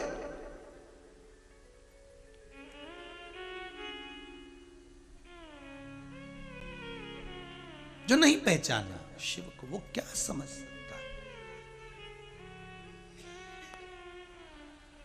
कई लोग अपने माता पिता को नहीं समझ पाते, शादी होने के बाद केवल पत्नी को समझ पाते, जगदम्बा को। उसके बाद उससे कह दिया जाए तू क्या बोल रहा है, पत्नी ने कह दिया तुम्हारी मम्मी बहुत पक्षपात करती हैं, जेठानी को सब बताती हैं, मुझे कुछ नहीं बताती, तो भेरू की बुद्धि में भर दिया, तो भेरू माता पिता का विरोधी हो गया। अब कह रहा है हमारी मम्मी पापा तो ऐसे ही हैं, पक्षपाती हैं, वो तो माता पिता पक्षपात करते हैं, हमारी मम्मी ऐसा करती है, हमारे पिताजी ऐसा करते हैं, पक्षपात करते हैं। समझ लेना कि तू अपने माँ बाप को नहीं पहचान पाया, जिस माता पिता ने तुझे जन्म दिया, जिस माँ ने तुझे दूध पिलाया, तू उसको नहीं पहचान पाया, तो तू शंकर भगवान के क्या पहचान सकता है। शिव को कैसे जानेगा भाई कि शंकर है कौन, शिव की आराधना क्या है, शंकर का स्वरूप क्या है, क्या जानोगे। माता पिता को नहीं पहचान पाते लोग।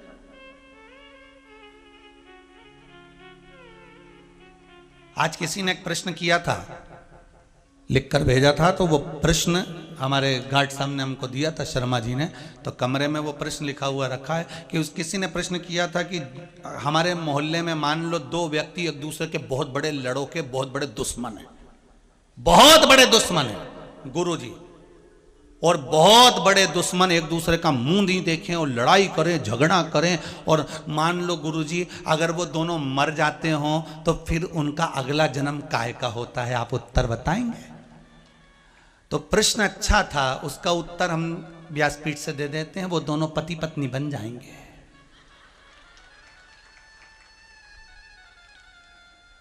प्रश्न अच्छा था। अगर इतना लड़ते होंगे तो जरूर भगवान उनको अगला जन्म पति पत्नी का बनाएगा, क्योंकि ये दोनों एक दूसरे के लिए तैयार बैठे रहेंगे। तू बोला और ये मायके चली, विक्रम और बेताल। तू बोला मैं चली, बोल चल।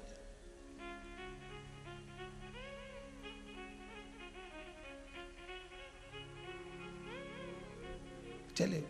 तेरे डमरू की धुन सुन के मैं काशी नगरी आई हूँ। तेरे डमरू की धुन सुन के मैं काशी नगरी आई हूँ।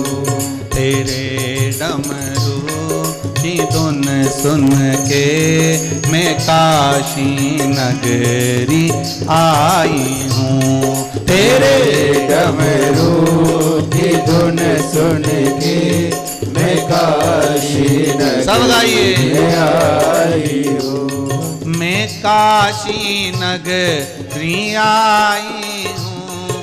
मैं काशी नगरी आई हूँ। मैं काशी नगरी में आई हूँ। मैं काशी नगरी में आई हूँ। मैं काशी नगरी आई हूँ। मैं काशी नगरी आई हूँ। मैं काशी नगरी में आई हूँ। मैं काशी नगरी में आई हूँ। ओ बम बोले मैं काशी नगरी आई हूँ। मेरे भोले ओ बम बोले मैं काशी नगरी आई हूँ। मेरे भोले ओ बम बोले मैं काशी नगरी आई हूँ। मेरे भोले ओ बम बोले मैं काशी नगरी में आई हूँ। जय हो। जय हो।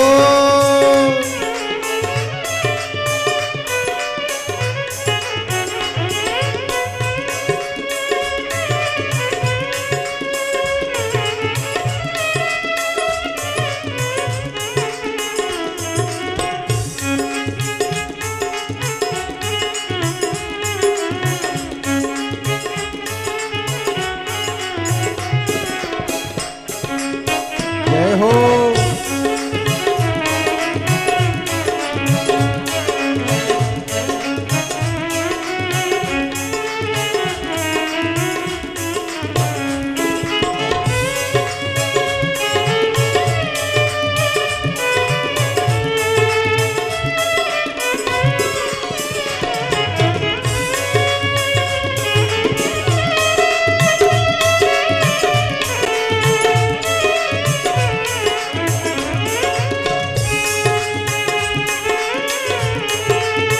हर भोले।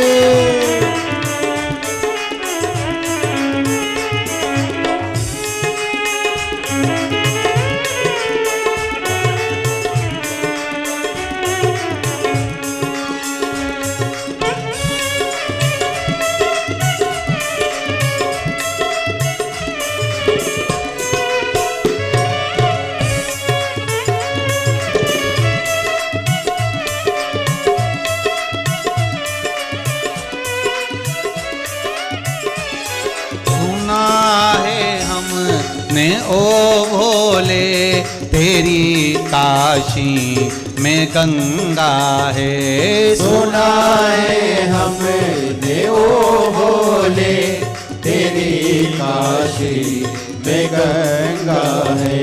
सुना है हमने ओ भोले तेरी काशी में गंगा है। सुना है हमने ओ भोले गंगा है। उसी गंगा को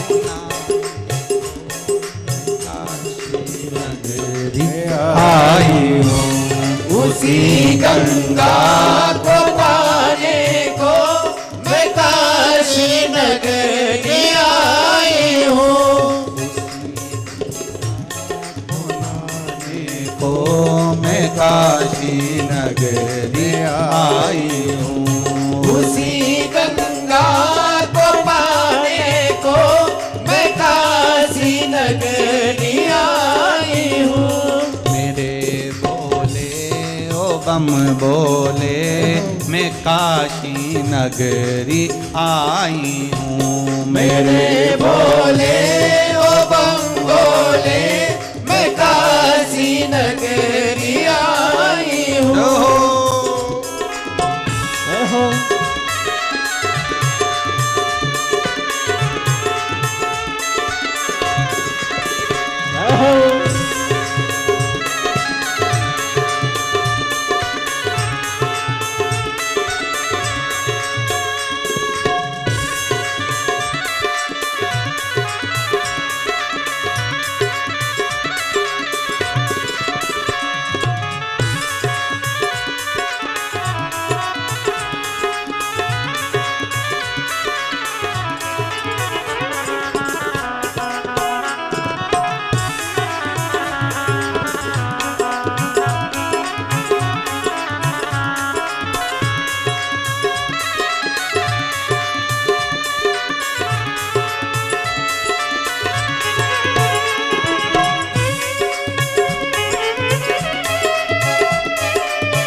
बड़े आनंद में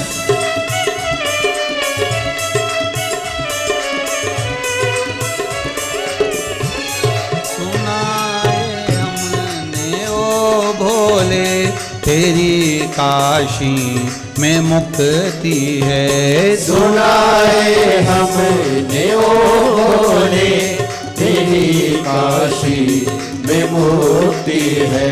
सुना है हमने ओ भोले तेरी काशी में मुक्ति है। सुना है हमने ओ भोले तेरी काशी में मुक्ति है।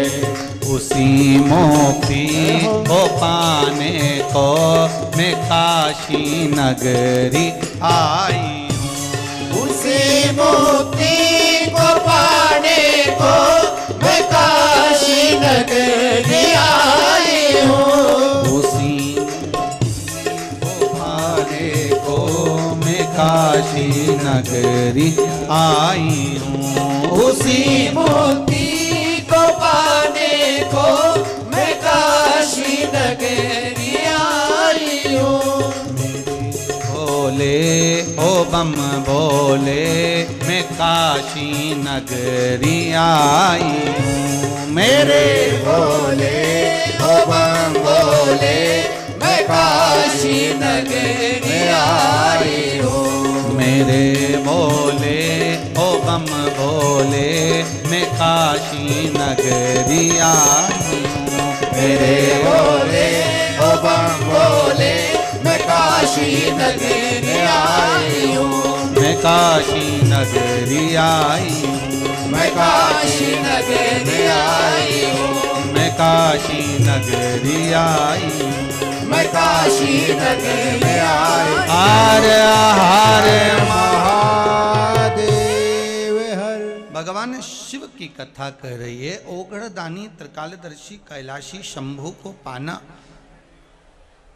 उनको प्राप्त करना सरल है। कलिकाल में केवल एक लोटा जल, एक बेलपत्र, एक पुष्प और शिव की आराधना, श्री शिवाय नमस्तुभ्यम का स्मरण कर लेना, भगवान की अविरल भक्ति को धारण कर लेना।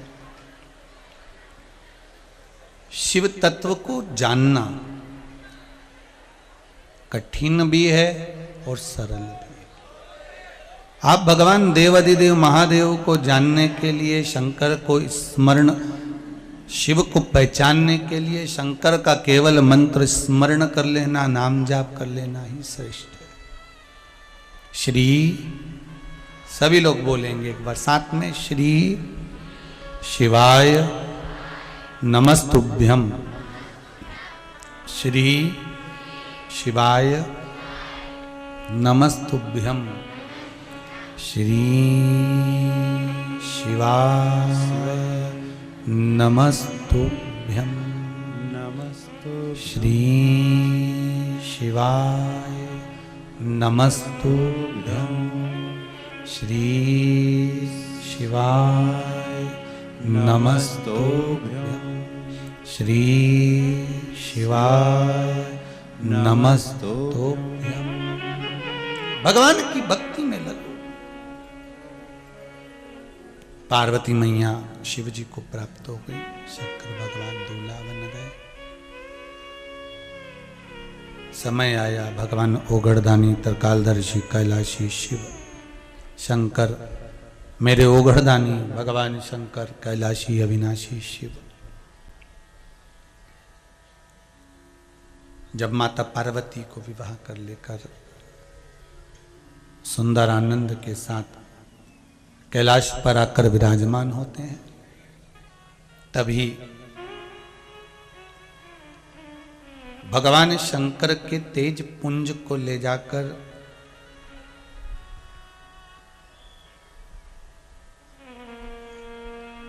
उस तेज पुंज को सूर्यदेव अग्निदेव की साक्षी में मां गंगा को प्रदान कर देते हैं। प्रेशर बढ़ाइए, गंगा मैया को प्रदान कर देते हैं। गंगा मैया भगवान शिव के वो तेज पुंज को अपने पास रखती हैं।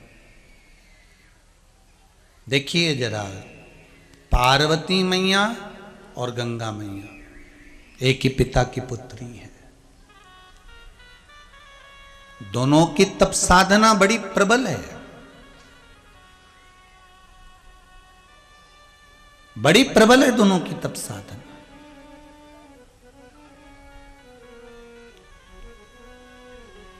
कहते हैं पार्वती जी से ज्यादा तप गंगा जी ने करा है महाराज, शिव को अपना बनाने के लिए।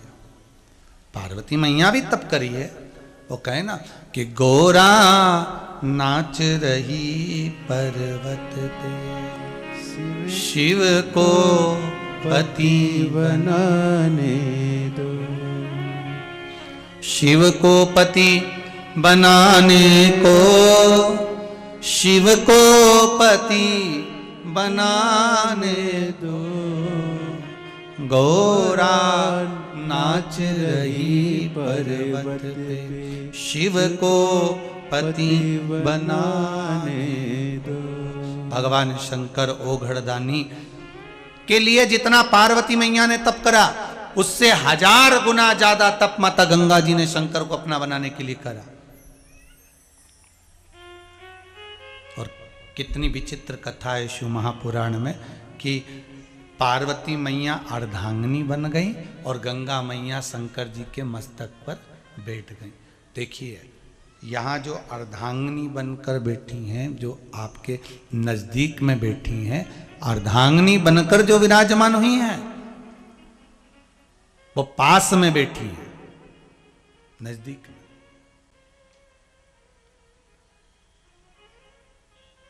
जो अर्धांगिनी बनकर बैठी हैं वो पास में बैठी हैं, नजदीक में।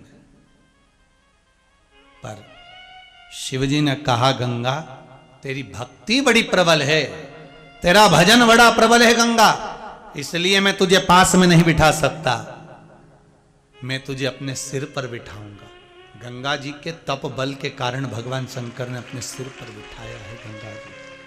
गंगा मैया भगवान शिव के सिर पर बैठी हुई, भगवान शंकर के मस्तक पर गंगा मैया विराजमान है। बहुत सुंदर बात कही है शिव महापुराण में कि आपका जो तप बल है आपका जो स्मरण है, आपके तप बल का जो आनंद है, वो आपको शिव जी के करीब कहाँ लेकर जाता है, कितने करीब लेकर जाता है, कहाँ तक लेकर जाता है, ये वही जान सकता है।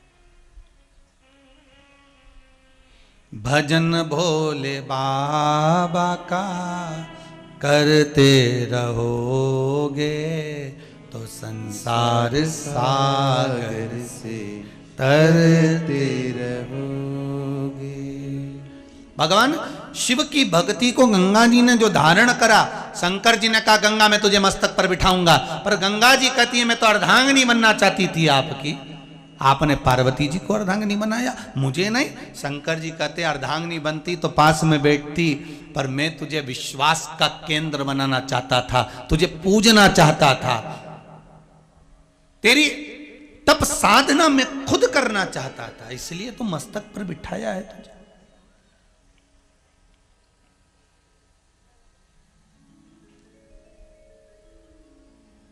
देखिए बहुत सुंदर बात है महाराज। सेवा में अहंकार है, पूजा में त्याग है, अहंकार नहीं है। दो चीजें हैं। आज के ज़माने में लोग कहते हैं हम तो उनकी बहुत सेवा कर रहे हैं साहब, हम तो देखो कोई गरीब दिखता है उसको हम भोजन दे देते हैं, कोई ऐसा दिखता है उसकी हम सेवा कर देते हैं, कोई ऐसा मिला हमने उसकी सेवा कर दी। पर रामकृष्ण परमहंस जी स्वामी विवेकानंद जी से कहते हैं, रामकृष्ण परमहंस जी स्वामी विवेकानंद जी से कहते हैं, स्वामी विवेकानंद सेवा में अहंकार आ सकता है पर पूजा में अहंकार नहीं आता। इसलिए एक बात याद रखना, संसार के लोगों को जब तुम सेवा करने के लिए जाओ कि हाँ इस पर दया आ गई, इसको ये चीज देना है, इस पे दया आ गई मुझे ऐसा करना है, इस पे दया आ गई मुझे ये चीज प्रदान करना है, तो अगर तुम सेवा करने जा रहे हो तो उस सेवा को सेवा मत कहो, उसको पूजा कहो कि मैं पूजन करने जा रहा हूं। आज उसके पास में कपड़े नहीं है, मैं उसकी पूजन कर दूं। जैसे किसी देवता की पूजन में क्या लगता है, शंकर जी की पूजन में पंचामृत लगेगा, गोवर्धन नाथ जी की पूजन करने जाओगे तो दूध की धार लगेगी, ठाकुर जी की पूजन करने जाओगे तो मिश्री का भोग लगेगा, तुलसी का दल लगेगा, देवी जी की पूजन करने जाओगे तो लाल चुनरी लगेगी, माता जी का स्वाग सामग्री लगेगी। उसी तरह पूजन का क्रम, उसी तरह सेवा का क्रम जो होता है, तो सेवा को पूजा मानो। रामकृष्ण परमहंस जी करें, तुम सेवा को पूजन मान लीजिए। आप अगर कोई व्यक्ति भूखा है उसको भोजन करा रहे हो तो समझ लो कि आप पूजा कर रहे हो। क्या कर रहे हो आप? जम के बोलिए जरा, पूजा कर रहे हो। किसी भूखे को भोजन कराना मतलब नारायण की पूजन, नारायण मतलब नर नारायण ही तो है, इसकी हम पूजन कर रहे हैं, इसकी हम आराधना कर रहे हैं। रामकृष्ण परमहंस जी कहते हैं, स्वामी विवेकानंद, किसी पर दया कर कर ये मत सोचना कि तुम सेवा कर रहे हो। सेवा में अहंकार आ सकता है कि मैंने इसको स्वेटर दिया, मैंने इसको शाल दिया, मैंने इसको भोजन दिया, मैंने इसको कपड़े दिए, मैंने इसको बिस्तर दिया, मैंने इसको भोजन की थाली लगा कर दी, मैंने इसके लिए ऐसा कर दिया। ये सेवा में अहम आ सकता है, अहंकार आ सकता है, पर पूजा में अहंकार नहीं आ सकता कि मैंने नर नारायण की पूजन करी है, मैंने इसको वस्त्र दिया, मैंने इसको आभूषण दिया, मैंने इसको सामान दिया, मैंने इसको भोजन दिया, मैंने पूजन करी है। पूजा में अहम नहीं रहता। आज से सेवा का नाम हमें अब ये सेवा का नाम नहीं रखना, अब हमें पूजन का नाम रखना। जैसे आप किसी को भोजन कराओ तो आप कह देना, क्या हुआ साहब, वो भूखा था तो भोजन दिया है। नारायण की पूजन करिए, शंकर की पूजन करिए, शरीर में जो भगवान है उसकी हमने पूजन करिए। क्या हुआ, कोई बूढ़ा सो रहा था, उसके तन पर कोई गर्म कपड़ा नहीं था, तो हमने पूजा करी, कपड़ा दे दिया, पूजा करी, सेवा नहीं करी। सेवा में अहंकार आ सकता है कि मैंने इतना कर दिया, मैंने इतना दे दिया, मैंने इतना प्रदान कर दिया, पर पूजा में हम नहीं आता, पूजा में अहंकार नहीं आता। पूजा में समर्पण रहता है। हमारा समर्पण पूजा के अंतर्गत रहेगा कि हम भगवान के प्रति कितने समर्पित हैं, कितने समर्पित हैं। गंगा तुझे कुछ मांगना है मांग ले, गंगा कहती है कुछ वर दे दीजिए, क्या, आपका और मेरा नाम जुड़ जाए। भगवान ने कहा तथास्तु। जो गंगा की डुबकी लगाएगा, गंगा की डुबकी जो लगाएगा वो हर हर गंगे कहेगा। क्या बोलेगा? जम के बोलिए जरा एक बार, हर हर गंगे। दो हर बोले हैं, एक हर पार्वती के पति हैं तो दूसरे हर गंगा के स्वामी हैं। हर हर गंगे, एक संकट हरने वाला है, दुख हरने वाला है, कष्ट हरने वाला है, और एक परमात्मा को मिलाने वाला है। दो हर है, यहां दो हर है। एक रोग बीमारी कष्ट दुख को हर रहा है और दूसरा परमात्मा से मिलन करवा रहा है। मेरे भोले तेरा सहारा है, मेरी नैया का तू किनारा है, मेरी नैया का तू किनारा है। यहाँ दो हर हैं, एक हर गंगा के स्वामी है तो एक हर पार्वती के स्वामी है। एक दुख मिटा रहा है तो एक परमात्मा से मिला रहा है। गंगा का जल स्नान करते समय रोग बीमारी कष्ट दुख दूर करता है, तो गंगा का जल जब हम स्नान करते हैं शिव का नाम लेकर तो गंगा का मिलन शंकर से करा भी देता है। वो गंगा का जल हमें शिव से मिलन भी करवाता है। गंगा का जल हमें शंकर से मिला।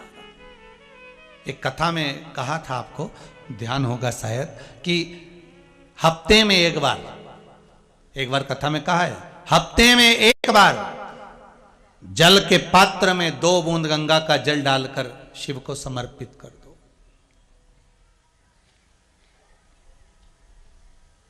शिव को समर्पित। एक बहुत अच्छा प्रसंग है, अगर आप लोगों के ध्यान में होगा, शिव महापुराण में आता है, लिंग पुराण में, शिव पुराण में, नर्मदा पुराण में, सब में उसका वर्णन है। स्कंद पुराण में भी वर्णन आता है। ध्यान दीजिएगा कि शंकर भगवान का शिवलिंग जहां जहां पर है और उस शिवलिंग के पास में कोई कुआं हो, कोई बावड़ी हो, कोई तालाब हो, कोई नदी हो, कोई सरोवर हो, कूप हो, तो उसका जो जल होता है वो दूसरा कोई जल नहीं होता। क्या कहा गया? अगर शंकर के मंदिर के पास में, शिव के शिवलिंग के पास में कोई कुआं, कोई बावड़ी, कोई तालाब, कोई सरोवर, कोई कुंड, कोई बावड़ी आदि का आदि कोई भी नदी सरोवर कुछ भी है, वो साधारण जल नहीं रहता। शिव महापुराण की कथा कहती है उसमें भारत की भूमि पर जो जो पवित्र पवित्र नदियां, गंगा यमुना नर्मदा सरयू छिपरा आदि कादिक जितनी नदियां हैं, जितने सरोवर हैं, जितने कुंड हैं, भारत की भूमि पर जितने जितने तीर्थ बसे हुए हैं, उस तीर्थ में जो जो नदियां, जो जो तालाब, जो जो बावड़ियां, जो जो कुंड हैं, वो शंकर के शिवलिंग के पास एक कुंड में, कुएं में, एक बावड़ी में आकर समाहित हो जाते हैं। उसका महत्व बढ़ जाता है, उसकी महत्वता बढ़ जाती है।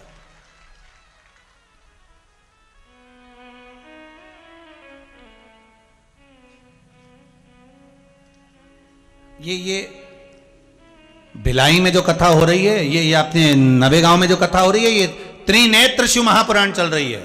भिलाई में जो होगी वो भक्त शिव महापुराण की कथा होगी, और इसके बाद में 5 तारीख को तो गिरिराज जी की परिक्रमा होगी। फिर अगली जो कथा होगी 7 दिन के गैप के बाद में, जो 10 तारीख से कथा होगी, वो प्रयास करेंगे उस कथा का वर्णन नाम ही रखेंगे बावड़ी, कूप, कुआं, नदी, सरोवर, तालाब। शिव महापुराण की कथा जो शिव के नजदीक में जो कुंड होता है, उस कुंड की महत्वता पर वो शिव महापुराण की कथा 10 तारीख से 16 तारीख तक चलेगी। फिर 17 तारीख को जो उज्जैन में कथा होगी, वो राजा महाकाल विक्रमादित्य शिव महापुराण की कथा होगी। उसका नाम रहेगा राजा महाकाल विक्रमादित्य शिव महापुराण की कथा। ऐसी कथाओं का क्रम हम धारण करें।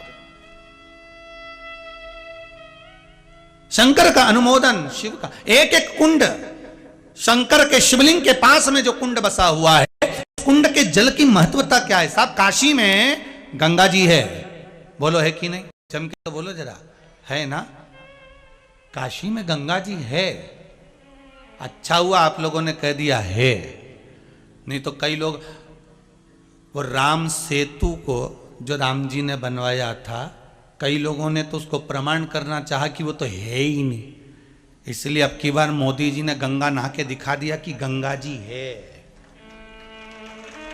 नहीं तो कई लोग कह देते कि काशी में गंगा ही नहीं है। कहने वाला तो कुछ भी कह सकता है, उसका क्या, वो तो कुछ भी कह दे। अब भले वो नहाए और लोगों ने कुछ भी कहा हो, पर उन्होंने दिखा दिया कि गंगा है, गंगा है। नहीं तो लोगों ने तो कह दिया था राम सेतु ही नहीं है। आज के जमाने में प्रमाण देना भी बहुत जरूरी है साहब कि ये है, देखो मैं नहा रहा हूं, अच्छे से देख लो जरा, पूरी आंखें खोल के। कितनी आंखें मनुष्य की, अरे बोलो जम के। कौन ने कहा दो? शंकर जी की तीन है तो अपनी भी तो तीन है। दो ये, एक यहां। शंकर जी की भी एक नहीं दिखती, अपनी भी एक नहीं दिखती। कभी कभी खुलती है, जब दूसरे की बुराई देखना हो तब यही खुलती है। दूसरे की जब बुराई देखना हो तो यही आंख खुलती है। उसने ऐसा कर दिया, उसने वैसा कर दिया, उसने ये कर दिया, उसने वो कर दिया।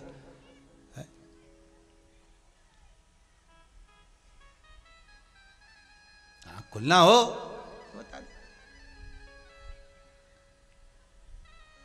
अब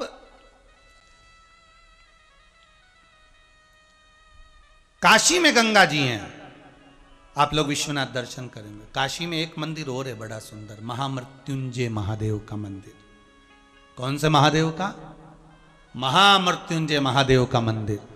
उस मंदिर के पास में एक छोटा सा शिव मंदिर के अंदर कुंड है, छोटा सा कुंड।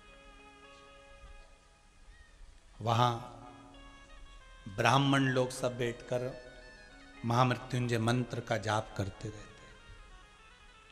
पूरे मंदिर में जहां देखोगे आप चारों तरफ, वहां ब्राह्मण लोग बैठे रहेंगे, महामृत्युंजय मंत्र का जाप करते रहेंगे।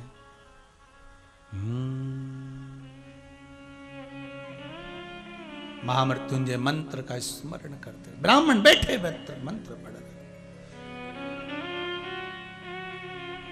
आप भी मौन होकर, बोलकर नहीं, वेद मंत्र का स्मरण करते हुए घट की जिह्वा से इस महामृत्युंजय मंत्र को इस वायलिन की धुन के साथ में स्मरण करेंगे।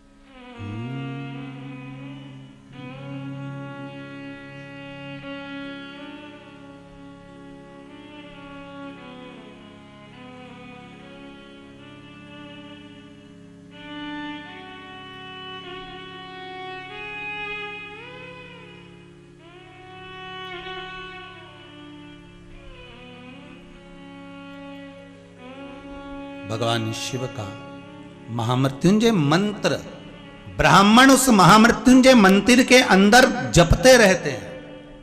और आपको पहले भी कथा में कहा, दिल्ली के एक बड़े हॉस्पिटल में रिसर्च करा जा रहा है कि जो व्यक्ति वेंटिलेटर पर पड़े हुए हैं उनके लिए महामृत्युंजय का अनुष्ठान कराया जा रहा है ब्राह्मणों के द्वारा। ब्राह्मणों के महामृत्युंजय अनुष्ठान से 10 मरीजों के परिवार वालों ने संकल्प दिया, और जब ब्राह्मण अपने मंत्र का स्मरण करे, उस मंत्र का जाप करा, तो मरीज पर कितना फर्क पड़ा ये वहां के डॉक्टर आज भी कहते हैं कि मरीज के लिए जब महामृत्युंजय का जाप किया गया तो मरीज धीरे धीरे वेंटिलेटर से उठना प्रारंभ कर दिया, उसको आराम लग गया। और जिनका अनुष्ठान नहीं हो पाया था वो धीरे धीरे और जाते रहे। अर्थात महामृत्युंजय मंत्र के अंतर्गत, शंकर के उस मंत्र के अंतर्गत मृत्यु को जीतने का कुछ मूल मंत्र छुपा हुआ है, कुछ ऐसी साधना छुपी हुई है, कुछ ऐसा रस छुपा हुआ है जिसका स्मरण करने से सुख की प्राप्ति हो जाती है।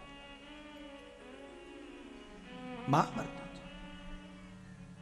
तो आज भी वो काशी में महामृत्युंजय मंदिर के अंदर जहां महामृत्युंजय शिवलिंग है, उस शिवलिंग के पास में छोटा कुंड है, उस कुंड के जल का आज भी आनंद होता है। महाराज, शंकर के मंदिर के पास में जितने कुंड होते हैं उसका एक अलग महत्व होता है। पहले भी कथा में कहा, केदारनाथ जी में सरकारी हॉस्पिटल के पास में था ओम कुंड। अब वो प्राकृतिक आपदा में चले गया हो तो मालूम नहीं है, उसके बाद तो जाना हुआ नहीं। पर चले गया शिव मंदिर केदारनाथ जी में, सरकारी हॉस्पिटल के पास में था ओम कुंड। उस ओम कुंड की महत्वता थी, कोई निपट गूंगा व्यक्ति उस कुंड के पास बैठकर ओम का नाद करता है तो उसकी वाणी आ जाती है, उसका जल पीता है तो आवाज खुलने लगती है, उसका जल पीता है तो हकलापन समाप्त हो जाता है, उसका जल पीता है तो तोतलापन चले जाता है, उसका जल पीता है तो कानों की वाणियां शब्द सुनाई देना चालू हो जाता है। उस ओम कुंड की इतनी महत्वता है। श्री सेलम पर जहां पर मेरे मल्लिकार्जुन भगवान बैठे हैं, उनके मंदिर में प्रवेश करने से पहले कुंड पड़ जाता है, एक बावड़ी पड़ जाती है, कुआं पड़ जाता है। उस कुंड में पूर्णिमा की रात्रि को चंद्र का दर्शन देखकर शिव का दर्शन करा जाए तो नेत्र की ज्योति बढ़ जाती है। महाराज इतना इतना हमारे कुंडों का महत्व है, उसको समझेंगे 10 जनवरी की कथा में, उसको समझेंगे कितना महत्व। तो कहा, शिव महापुराण की कथा कहती है, एक बात और अच्छे से समझ लीजिए कि अगर गंगा का जल नहीं मिले, मान लो कहीं गंगा का जल आपके पास में प्राप्त ना हो, तो किसी शंकर जी के मंदिर के पास कोई कुआं, कोई बावड़ी, कोई स्थान कोई ऐसा हो जहां से उस जल को ले लिया जाए। उस जल को भी अगर भगवान को समर्पित कर रहे हो, उस जल का प्रयोग खुद के शरीर के लिए भी कर रहे हो, तो वो आपको गंगा के जल जैसा ही अमृत बन जाएगा और आपको फल प्रदान कर देगा, फल प्रदान कर। हम कई बार कहते हैं, हम इसमें जैसे एक पत्र में लिखा है किसी ने,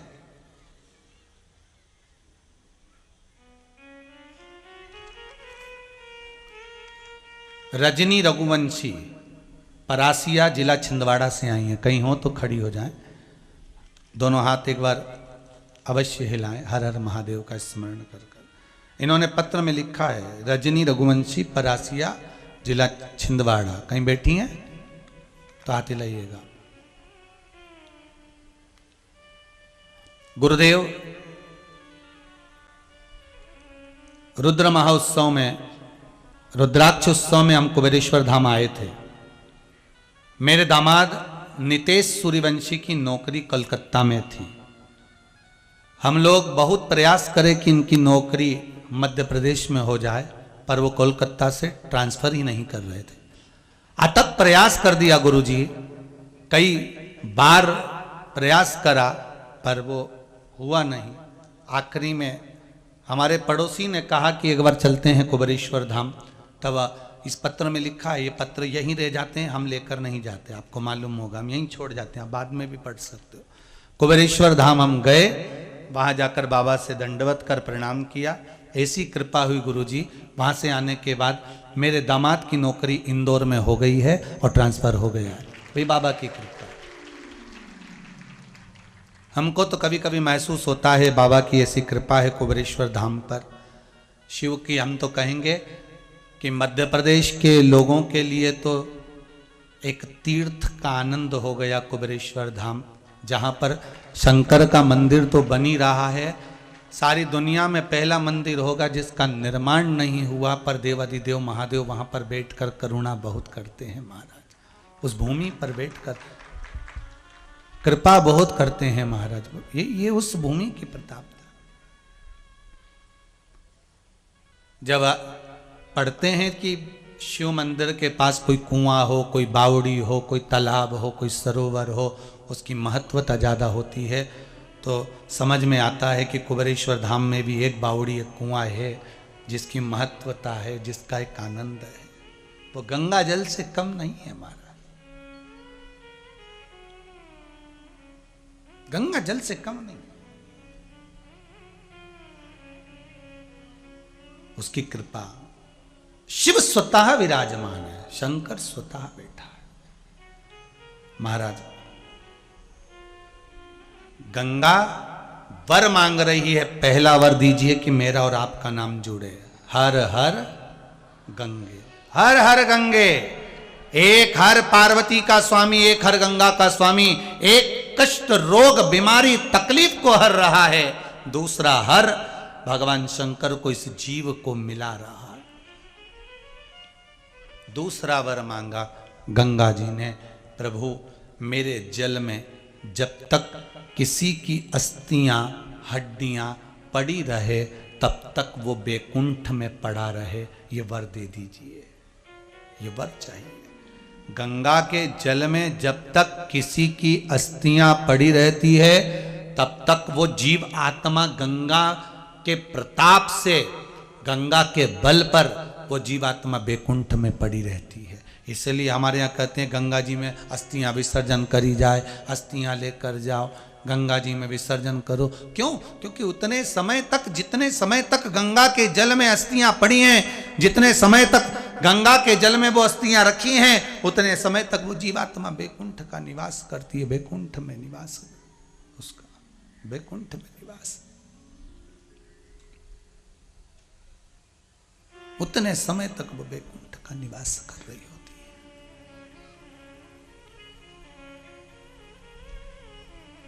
इसलिए मैया ओ गंगा मैया,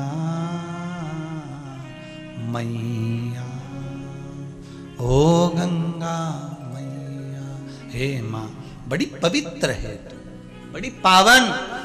इसलिए शायद शंकर भगवान ने अपने मस्तक पर तुझे धारण करा, इसलिए अपने मस्तक पर धारण करा।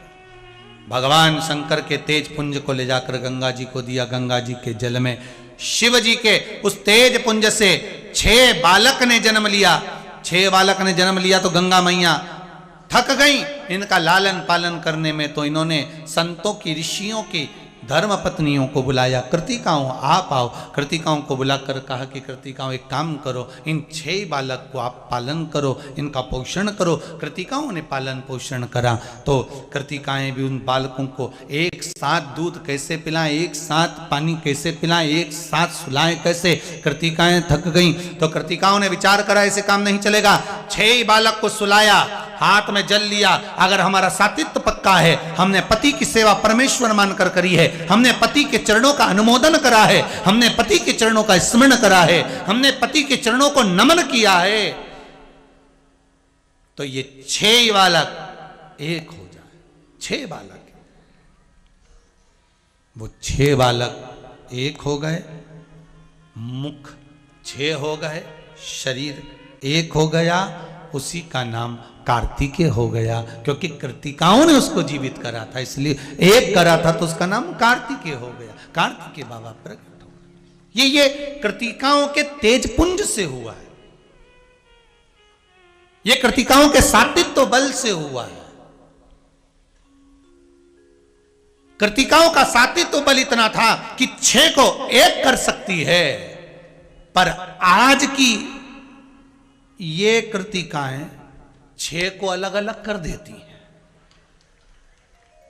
आज की कृतिकाओं में और पुरानी कृतिका में कितना अंतर है। आज के जमाने में एक माता के 4 बेटे, चारों अगर एक साथ रह रहे हैं, एक जगह पर खा रहे, एक जगह पे रह रहे, इनके घर में इतनी शांति, इतना बढ़िया परिवार था, इतने अच्छे से रह रहे थे।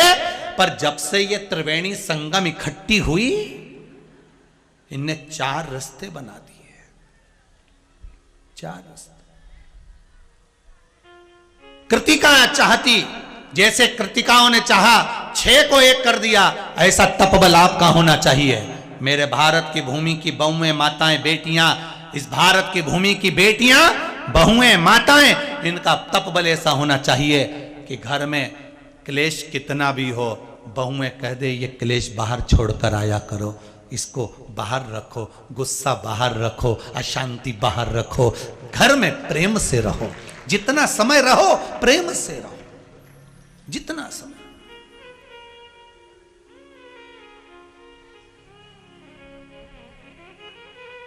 कितना तब्बल था कृतिकाओं का कि कृतिकाएं कह रही हैं कि